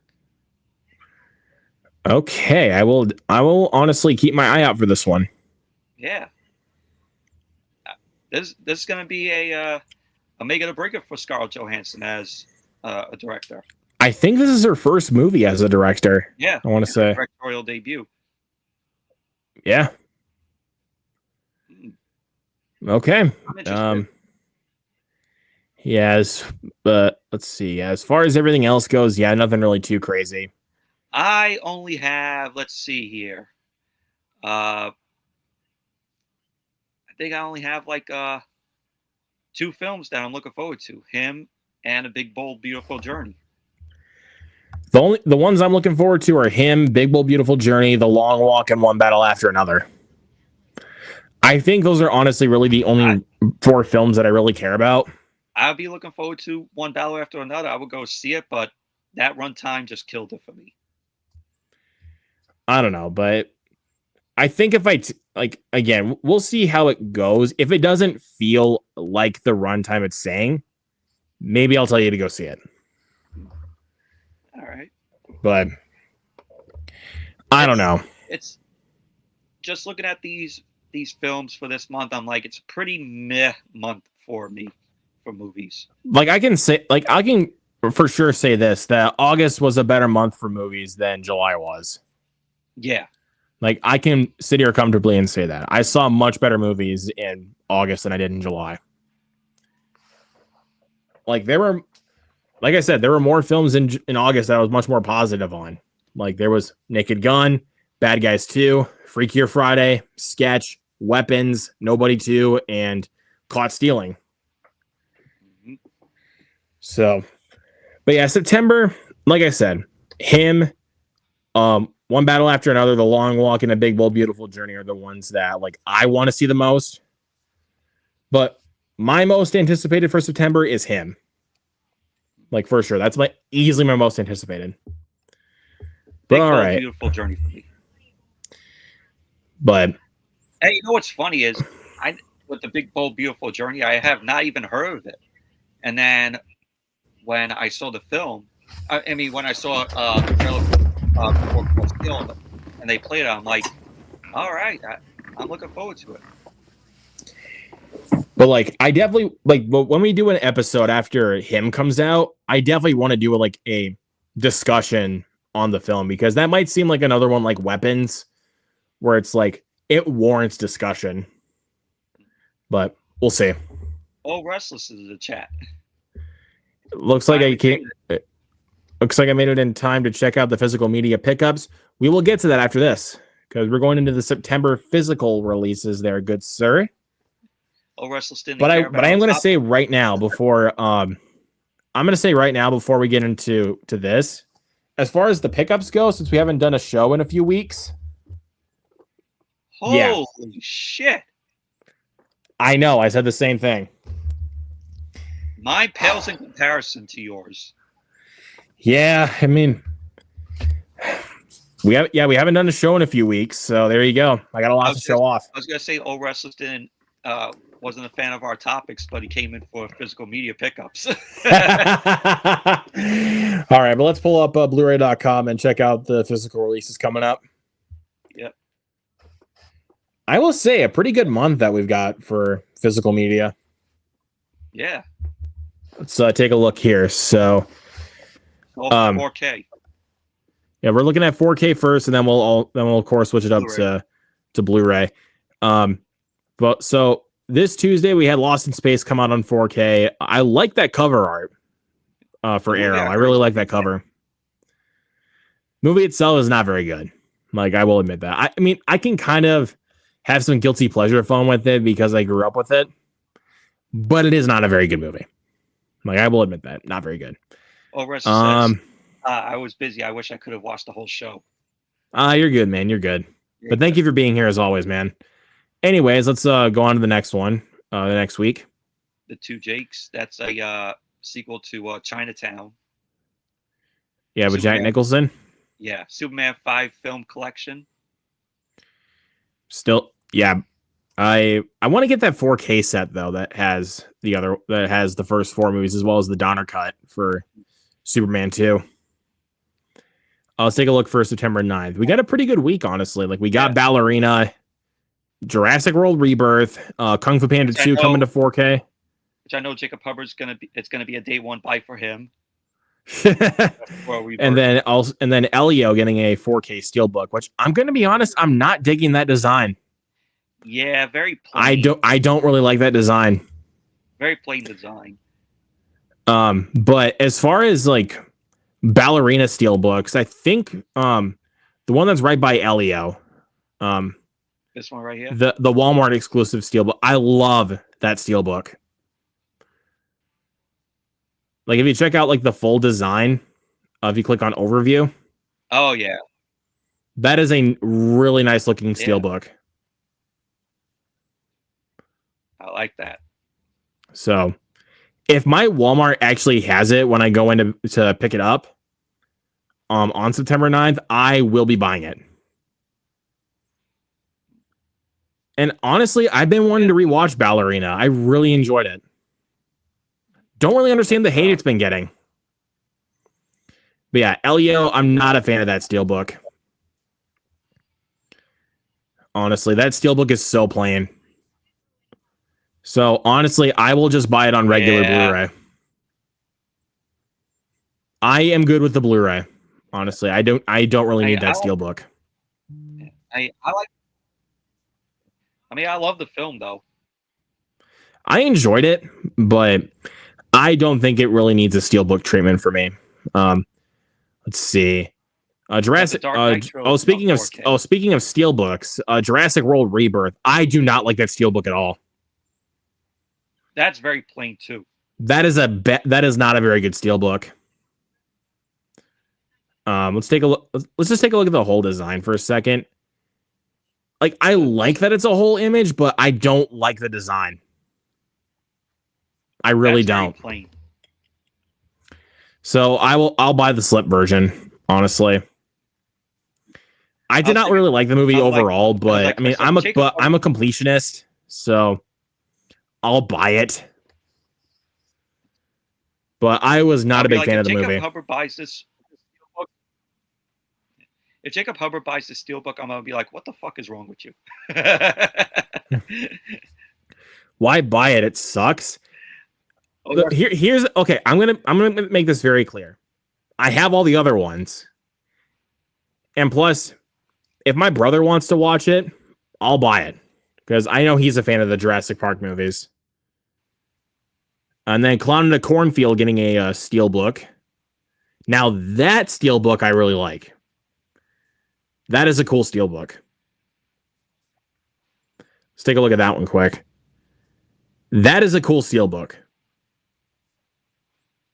I like that one way more. The film looks very cheap. It's actually pretty fun. It did really well for how much it was made for, which is only like $1 million. So, but it was good. Honestly, it was good. But yeah, other than that, though, nothing really much else to. High and Low getting a 4K. Kung Fu Panda 2 getting a 4K. Is that Ouija's getting a 4K steelbook? Fuck that. No, not buying that. Fucking hate that movie. Like, I'm going to say this. The steelbook is cool. Like, I'm just going to say that right now. That steelbook is cool. But that movie fucking sucks. Like, that one is worse than Jurassic World Rebirth. Like, not trying to compare the two. I'm just saying. But, yeah. The film got a sequel. Okay, no. That's more like a prequel. But Mike Flanagan directed it, and that movie was fucking good. Like, that was actually a good movie. But the first one, nope. All right, let's go ahead and move on to the next one. Steelbook. I was thinking steelbook set. Cool set. Cool. Honestly, that is cool. I don't have the films on 4K. I do need to get those on 4K too. I have the steelbooks for Batman Begins and The Dark Knight, but I only have a regular Blu-ray for The Dark Knight Rises. But I do need to. I need to buy those on 4K because I've heard, especially The Dark Knight, I've heard The Dark Knight especially looks amazing in 4K. Like, I've seen The Dark Knight Rises on 4K and stream. It looks amazing. But let's go ahead and move on to the next one. This is what Collector Movie Man was bringing up earlier with the Tron Steelbooks. Those are coming up. Tron Steelbook. Yep, those are coming up. We also got This Is Spinal Tap coming to Criterion. See the Tron Steelbook. Now that is awesome. Cool. That's actually awesome.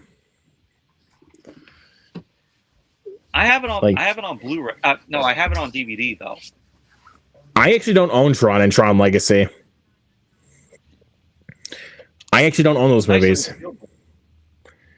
That one is cool. Watch out! Be $50 because no one Disney. I'm gonna wait until that goes down because I probably will get those steelbooks since I don't own the movies, but I don't know.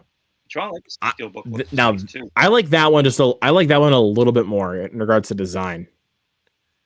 For Tron Legacy, I like that one just a little bit more. Let's go ahead and for Tron Ares.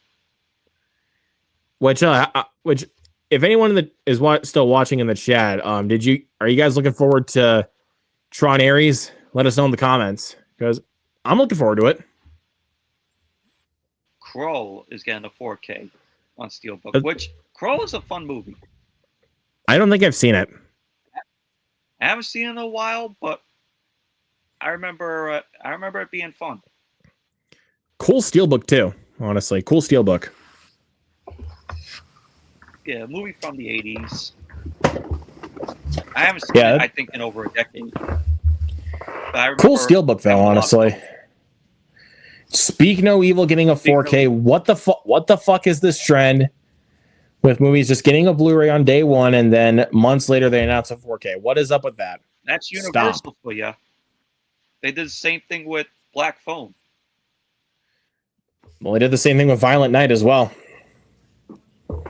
Yeah, The with thing that Violent makes Night me as well. happy though, they did one thing. One thing I'm happy they didn't do that with was the Phoenician scheme. They didn't do that with the Phoenician scheme because they gave it a 4K the Universal, same day the Blu-ray was coming out. So thank you, Universal.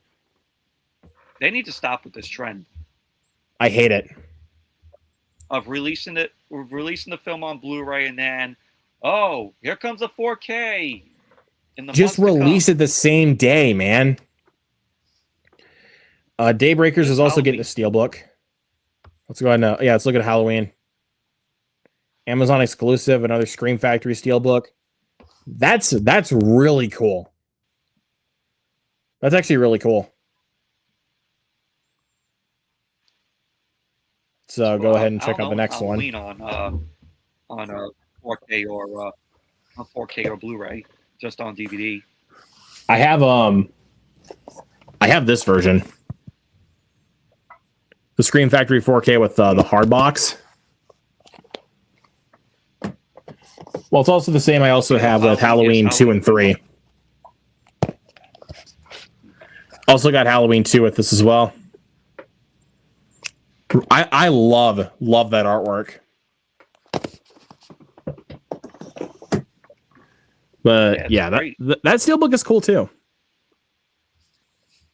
Yeah, I like when they put effort into this, and it's not like a cheaply photoshopped image. Yeah. But let's take a look at what else we got coming up here.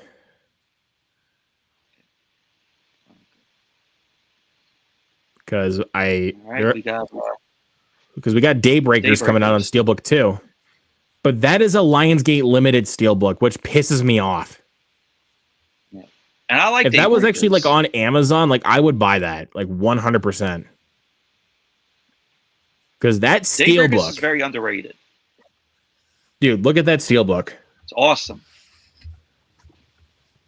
I do have the movie on 4K, but if only that Steelbook was available on Amazon, I would get it. Probably buy it off of eBay. That would go for way more money than what it goes for on Lionsgate Limited. Requiem for a Dream's getting a Lionsgate Limited exclusive 4K with a lenticular box. Oh, it's a digipack. Yeah. Not gonna lie though, I like this version I have a lot more, the Steelbook. I'll show you this one.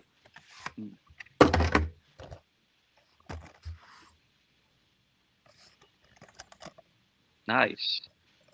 And I think it actually kind of works both ways.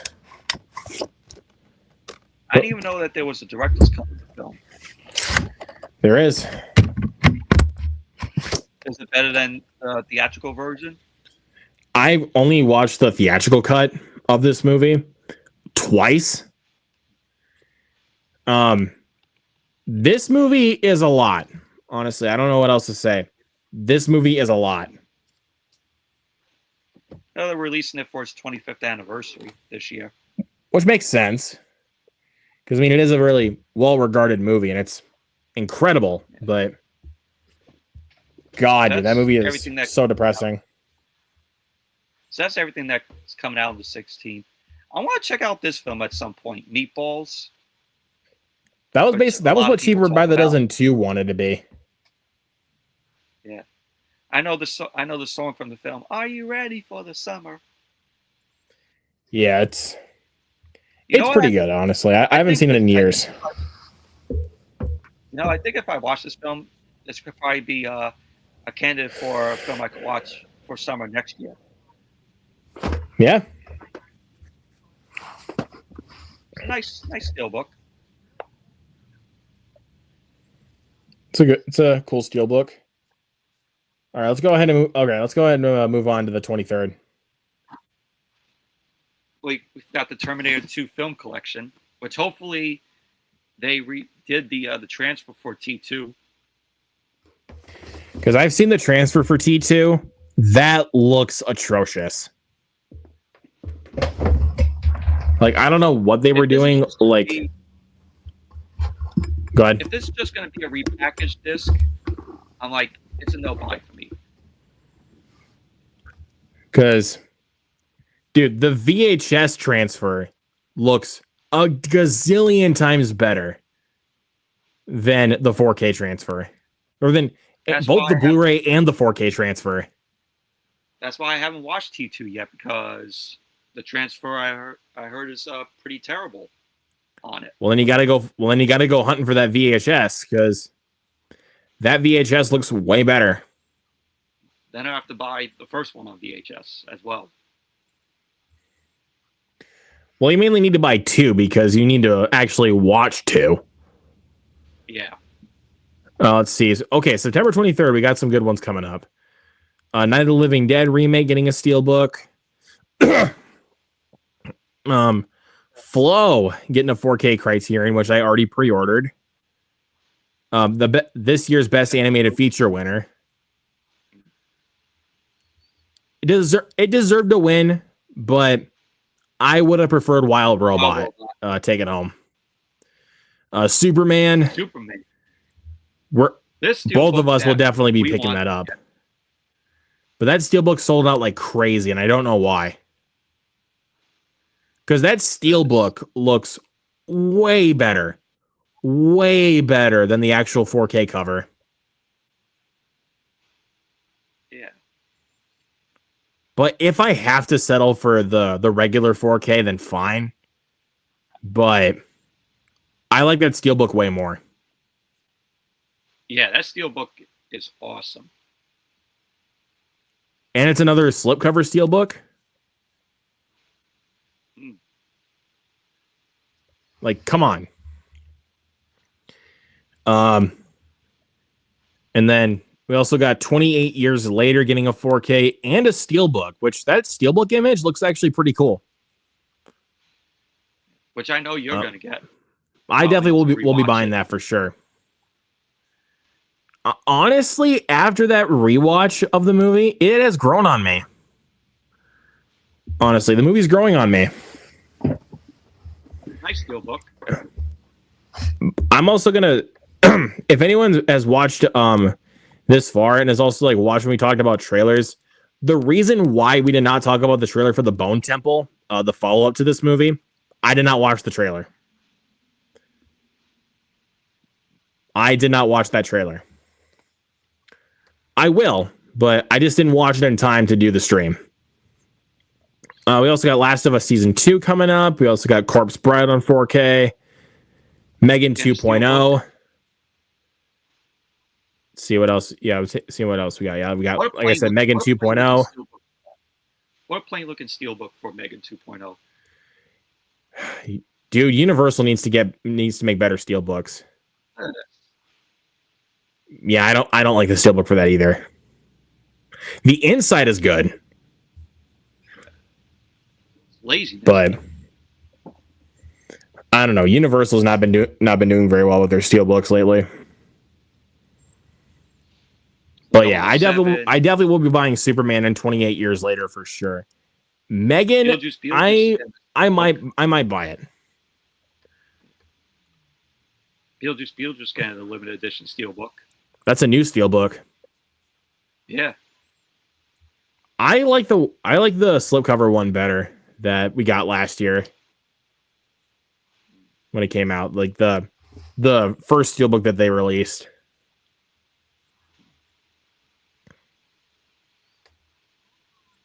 I don't know. I like that. I like the other one a little bit better. So, and then on the 30th, we have Dante's Peak getting a 4K. We got Isle of Dogs and the French Dispatch getting 4Ks on Criterion. I have pre-ordered the French Dispatch. I pre-ordered the French Dispatch. I am going to wait for a sale on Isle of Dogs. But both of those will be getting upgrades for Criterion for sure for me. You forgot one. What? The Wes Anderson Archive. Oh yeah, the Wes Anderson Archive. I don't think I'll buy that, honestly, because that is going for way too much. I might sometime down the line if it's on sale. But for how much it's going for right now, I'm like, no thanks. Life of Chuck. Life of Chuck, my favorite movie of the year, getting a 4K. And then also the Nightmare on Elm Street series finally on 4K. Finally getting the 4K treatment. Here's the steel. Finally. I think dude, that is sick. Dude, that is so sick. Having like all of the original posters like that. And it comes with 3D glasses for Final Nightmare. Yep, for Freddy's Dead. Shitty looking glasses. No, I am a big Wes Anderson fan, Old Restless. It's just I'm not going to pay $500 to buy the whole collection. Like, I'm not paying that much for it. You have to give up rent to buy that. Exactly. Michael's got a point. So, but yeah, the Nightmare on Elm Street collection, I really want to get that, dude. I really want that so bad. Look at that. That's the hold on. That's the same cover as the DVD box set. Like, or at least one of the same. That is actually really freaking dope. So, I do really want that collection, but again, I'm gonna wait until that goes on sale. American Pie getting a 4K. Steelbook. Let's see. That steelbook. That steelbook is fucking funny.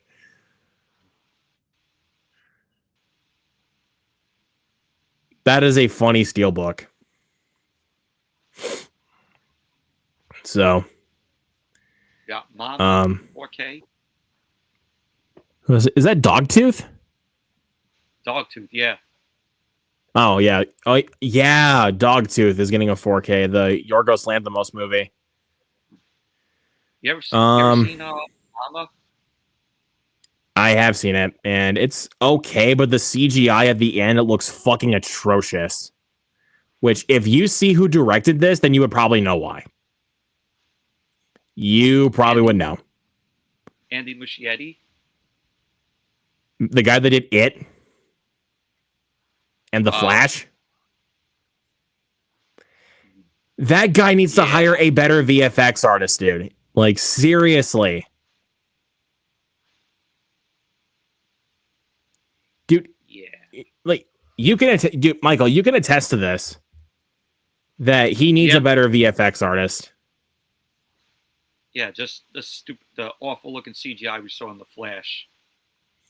Dude, even in It, like the CGI in It and also It Chapter 2 was really bad. But I don't know. Okay, I think that's honestly about it for this one. Yep. So let's go ahead and move on to the Blu-ray side then.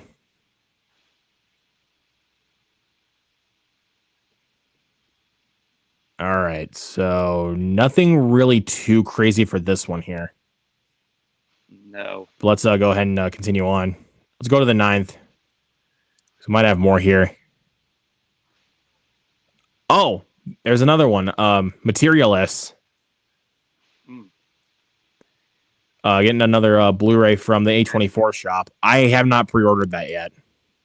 Digipack. I mean, all the A24 shop Blu-rays are like that. Yeah. So, I do want to get that one, though, for sure. I love that movie.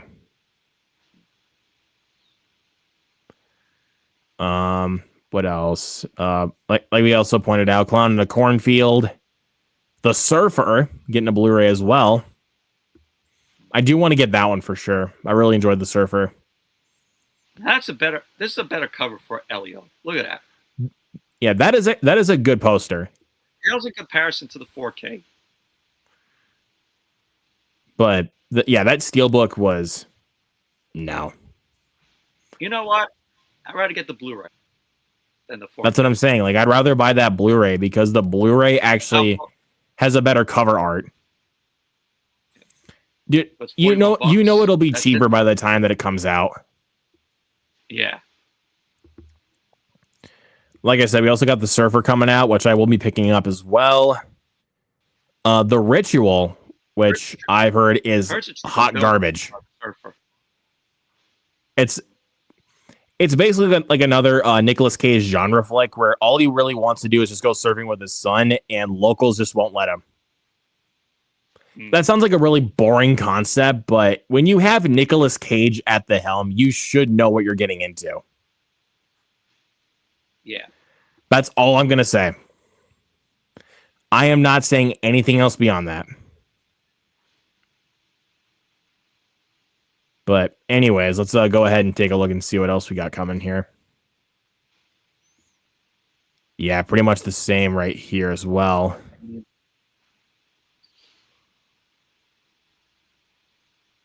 Yeah, nothing much else. Oh, there's another one. My Dead Friend Zoe.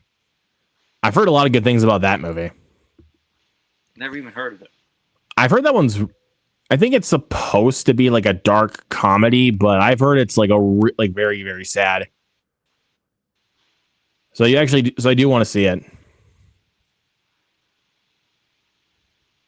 All right. It's got Morgan Freeman in it. Yeah. Hotel Rwanda. Such a depressing film that is. I have not seen that yet. I do want to check it out though, but just haven't had the time to. Good movie, but very depressing. I have heard it is depressing. Let's see what else. Again, nothing really much else is sticking out here as far as like new stuff. Yeah, it's still pretty much the same thing. Oh, Chucky, the complete series. I've already got the complete series, all in separate Blu-rays. Steelbook. See how the Steelbook looks. Oh, it's a nice Steelbook. Hotel Rwanda is a great film, but very intense. Hotel Rwanda is one of my favorite genocide films. I'll check it out when I get a chance. It's a nice Steelbook for Chucky. I've got all 3 seasons on Blu-ray already. I want to check out this film right here. Watch the Skies. Watch the Skies. Yeah. A rebellious teenager who believes her missing father was abducted by aliens joining forces with a quirky UFO club of endearing misfits. They embark on a high-stakes adventure that defies the law and challenges the very fabric of reality. Watch the Skies is the first visually dubbed film using advanced AI presenting characters speaking English, originally released with a Swedish language as UFO Sweden in 2022. Interesting. Yeah, definitely want to check it out, especially for it being a Swedish film, but dubbed it, but the character speaking in English being dubbed. It's pretty interesting. Just by the plot, I'm interested in it. All right, let's see what else. I think we only got a few more things to cover with this. Oh, The Home. That's another one. Yeah. Apparently it's from the same director as the first 3 Purge movies, and it stars Pete Davidson. That's literally the only thing I know about it. I heard it's pretty good. I've heard very mixed things about it. I've heard some people say it's good. I've heard some people say it's awful. It's a nice cover. And I like Pete Davidson a lot, so I want to see how he can do with serious work.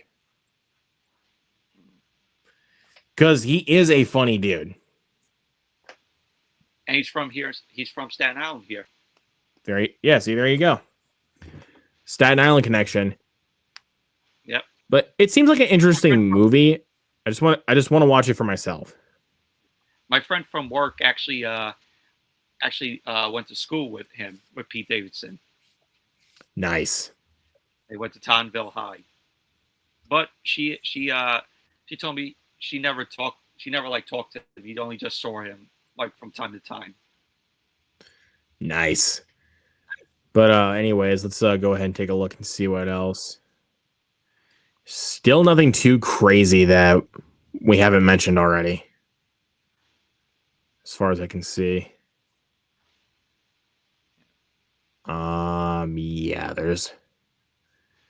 There's really nothing much else that we haven't mentioned already. So I think we're pretty much good on this subject. Yeah. I think we're pretty much good here. So yeah, that's about it for the September physical releases. I'm definitely looking forward to picking up stuff like 28 Years Later and Ballerina.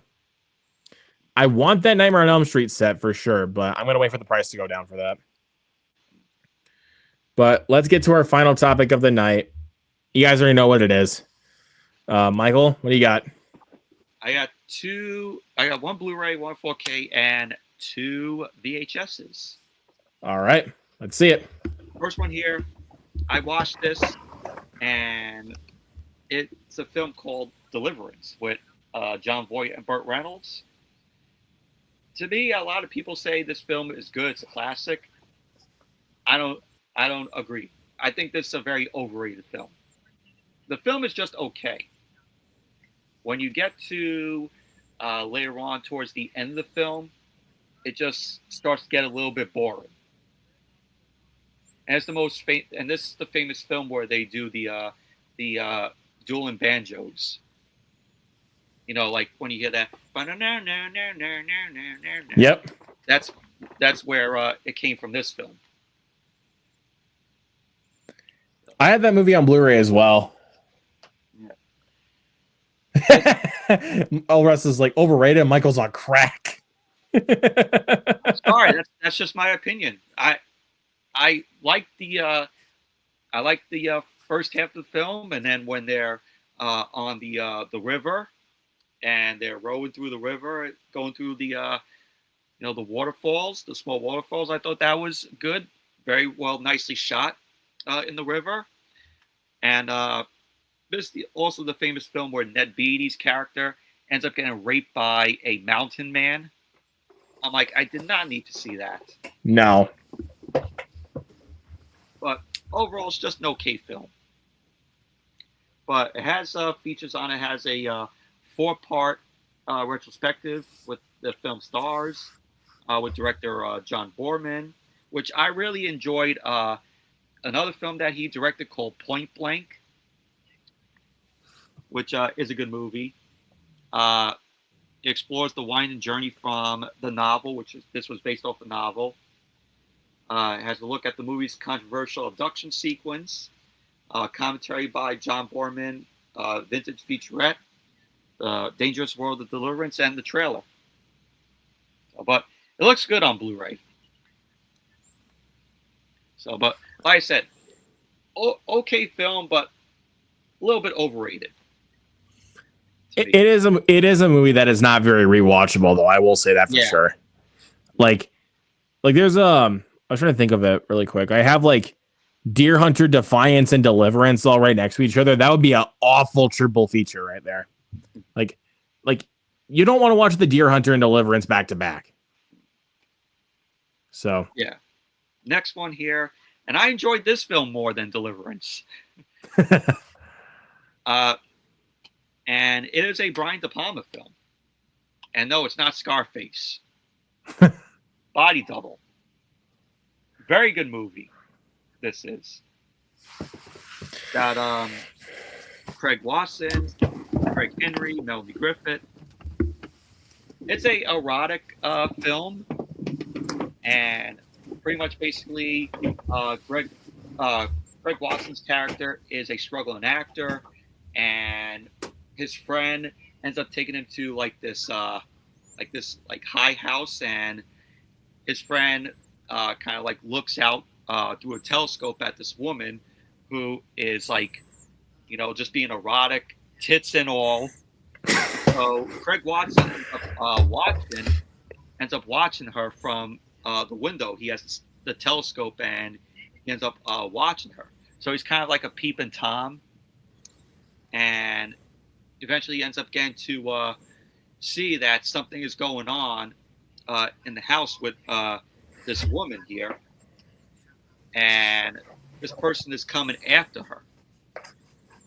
So, and then he ends up later on meeting Melanie Griffith's character, who works as a actress in a porn film. So he ends up, taking a job in the porn industry. Craig Wasson's character, But don't want to spoil it because Luke, I would recommend you watch this film because it's very good and I really enjoyed it.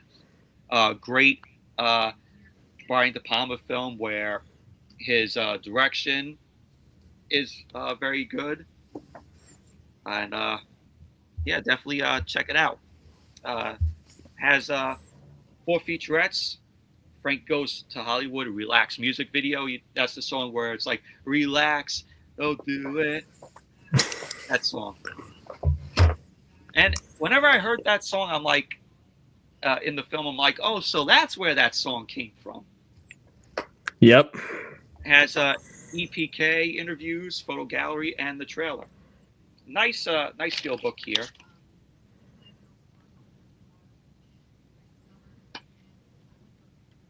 Then you got the inside here. Yeah, look at that. It's like one film, like when you watch it, you're gonna be like, oh yeah.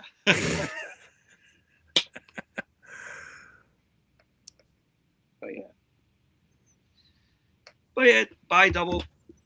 Good movie.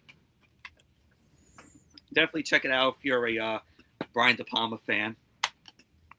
So it's on my list of favorite Brian De Palma films. I like Phantom of the Paradise, The Fury, Blowout. I have not watched Scarface. I know a lot of people are going to criticize me for that, but it's a long film though. But I respect it for its cultural value that the film has. Yeah, I mean, but I still do say you do need to watch Scarface. Like as a movie, you really should watch Scarface. So now the 2 VHSs that I got, I had to get this because I like the cover to it than the 4K that I have of it, and I also got Luke a copy of this film as well on 4K. Dragon Slayer. And thank you for that one, by the way. Look at that nice cover art. This cover art looks so much better than the 4K cover. This is that was like kind of like good throwback for movie posters. Yeah, because they actually took their time and designed covers back in the day, not like photoshopped how it is now. Like when I see covers of old movies that are like photoshopped, it makes me miss how they used to do covers like this. Yeah, it's a shame. At the back of it, 1992 release, but this is a reprint, re-release. What does the label say that makes it a reprint? It says 1993 here, right there. No, I think 1995. Oh, 1995. I'm sorry, 1995 release. Yeah, so yeah, it is definitely a reprint. 39th week in 1995. 39th week in 1995, but a 1992 box. As yeah, up there. So technically, the tape is from 1992, but it is a 95 reprint. Yeah. But yeah, we gotta do a watch along of this film. I like to see your first reaction to this film because it's really enjoyable. I actually like it. Yeah, maybe one day. Yeah, it's a Paramount release, and they co-produced it with Disney. I mean, there's plenty of Paramount films that fell under different rights. Like most famously, Willy Wonka and the Chocolate Factory fell under the rights of Warner Brothers. Yeah, and that was originally a Paramount movie. Yeah, it was originally a Paramount film, and then they gave up the rights, and then Warner Brothers took it over. Yep. And on my 4K of Willy Wonka, they retained the Paramount logo. I really should get the 4K for that then. Yeah, they retained the Paramount logo like how it was shown when it came out. Because I don't recall if the Blu-ray did that or not. No, only on the 4K. Yeah, I figured. So only the 4K. But I'm still gonna honestly, if I get the 4K, I'll still keep my Blu-ray.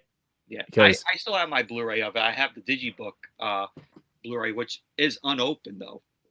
I just have the regular copy, but the main reason why I'll keep it is because it was a Christmas gift from my parents. So yeah, Josh, check out Dragon Slayer.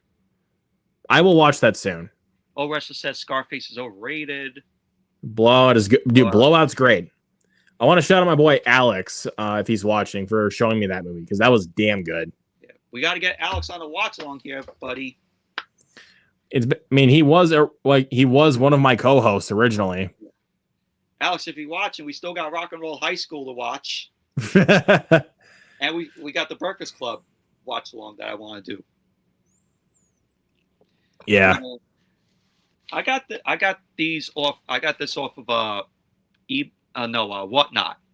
Whatnot, okay. Yeah. Because I was gonna say on eBay, actually, I'll say that after you show your next tape. I love using Whatnot because they sell like DVDs, Blu-rays, VHS there. The sellers probably sell it for like $1, $5 maybe, $10.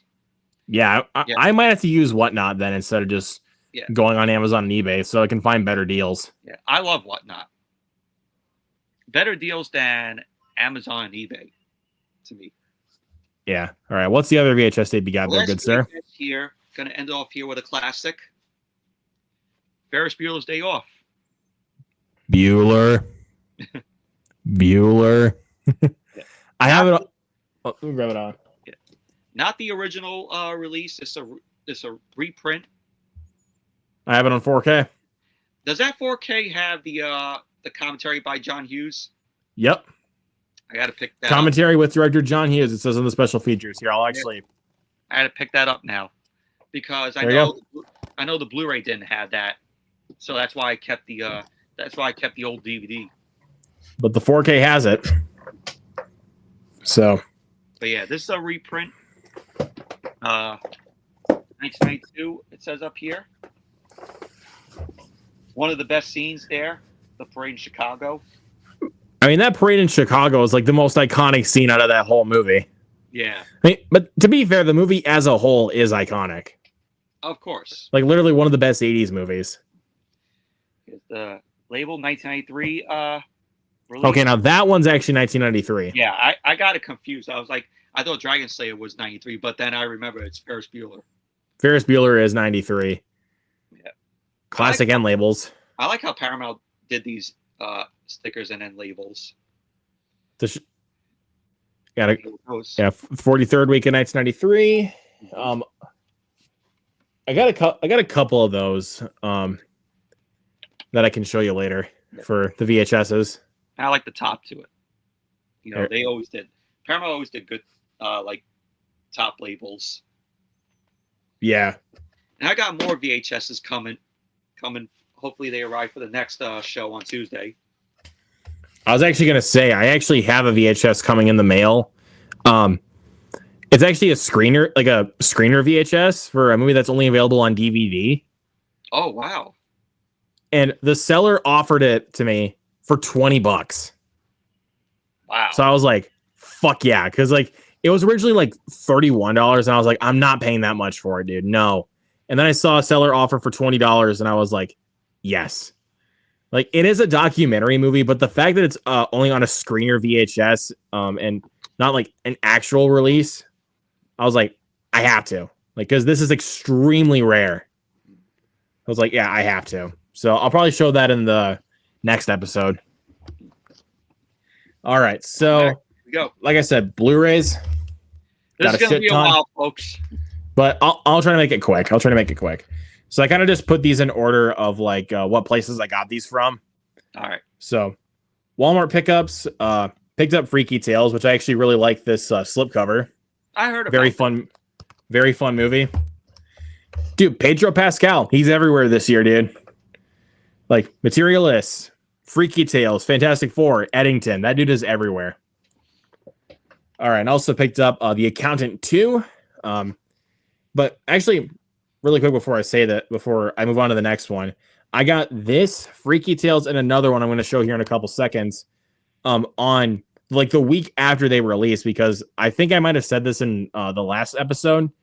My Walmart did not put out the releases on their actual day, which really pissed me off. So I had to wait a week to get them. This next one I was actually able to get day one, which is Lilo and Stitch. I was able to get this day one, so. And that was the only release last week I even felt like picking up. I'm waiting for a sale for Karate Kid. And then this is the other one that with Accountant 2 and Freaky Tales, which is How to Train Your Dragon on 4K. Still need to pick that up. And then Goodwill pickups, I picked up Las Vegas and The Patriot. All right, and then I did go to Barnes & Noble, and they had a Mill Creek sale, which is 50% off for these movies. The first three were originally $15, but I got them for $7.50 since they were 50% off. So I got The Hand That Rocks the Cradle, which we're supposedly getting a remake for. Did not even know about that. And then Con Air, classic. I gotta watch it. So it looks like a Michael Bay movie, but it's not actually directed by Michael Bay. The best way I can describe Con Air, the most Michael Bay movie that isn't a Michael Bay movie. And then we got I See Dead People. Classic, The Sixth Sense. Shockingly, never seen it. And then one of my all-time favorites, The Insider. Phenomenal. And then I went to Dollar General last Friday and picked up these. Picked up Incarnation. It was only $3, so I was like, why not? I haven't seen it. Another one that was $3 called Feast. I have seen this. I don't remember very well, but it was $3, so I was like, why not? I'll get it. And then got The Intern, which apparently this was actually on Quentin Tarantino's best of the year list the year that it came out. Oh, wow. It's not that great of a movie, to be fair. It's a good enough romantic comedy with Robert De Niro and Anne Hathaway, but it's not a great movie. Like, he even said that Robert De Niro should have gotten an Oscar for that. And I'm like, no. Now we know not to believe Quentin Tarantino's reviews. I mean, he loves Toy Story. Like, let's be real. He loves Toy Story. I'll give him that. And then I got Blade 2. Found this for $5. I was like, I have to buy this. Love Blade 2. I don't watch the Blade films. I actually just rewatched the first one last night. Peak. Still holds up. I love the first 90s film. It still holds up. I love that first movie. And then this one, I snatched it as soon as I found it. Like, I had to buy it right away. Prisoners. Great movie. So glad I finally own this. This is actually my favorite film from Denis Villeneuve. This is my favorite of his. All right, and then I'll have to say that too. All right, then the last stop pickups. I did buy Walking Dead season 7. Because of all the other movies I got out of that, I actually got this for free. Nice. And this was originally $10, and I was like, I guess. And the fact that I was able to get this for free makes it even better because I fucking hate this season. But you know the only reason why I bought it. I want to get all the seasons of The Walking Dead. So I only need 6, 8, 9, and 10. And then I have all of them. And then I got Robin Hood Men in Tights. My parents are friends with this guy. I know this guy that my parents are friends with. This is apparently his favorite movie. So I was like, I guess I'll grab it. And it was only like $7.99. So I was like, I'll get it. It's been years since I've seen that movie, though. Then Street Kings, David Ayer movie with Keanu Reeves. Michael's going to be very happy with me on this one. Stardust. Yes. Great movie. Honestly, honestly Matthew Vaughn's most underrated movie. I told you like that film. I'd seen it beforehand. It's just it took me a while to finally get my hands on a copy of it. And then we got 127 Hours. Great movie. Very hard to watch. I mean, you know the story of that movie, don't you? Yeah, it's based on a true story. Yeah, where James Franco plays a real life guy that gets his arm trapped under a boulder. Dude, really difficult to watch. I heard it was good though. It's a great film. I mean, it's directed by the guy who did like 2 of my favorite movies of all time with Trainspotting and 28 Days Later. Probably should know who that is. Yep. And then speaking of pretty hard to watch movies, The Girl with the Dragon Tattoo, the David Fincher one. Russ Stevens said it's not a rewatchable flick. It's not, but it's a great one-time watch for sure. But also, if you're a film buff, it's a must-have in your collection for sure.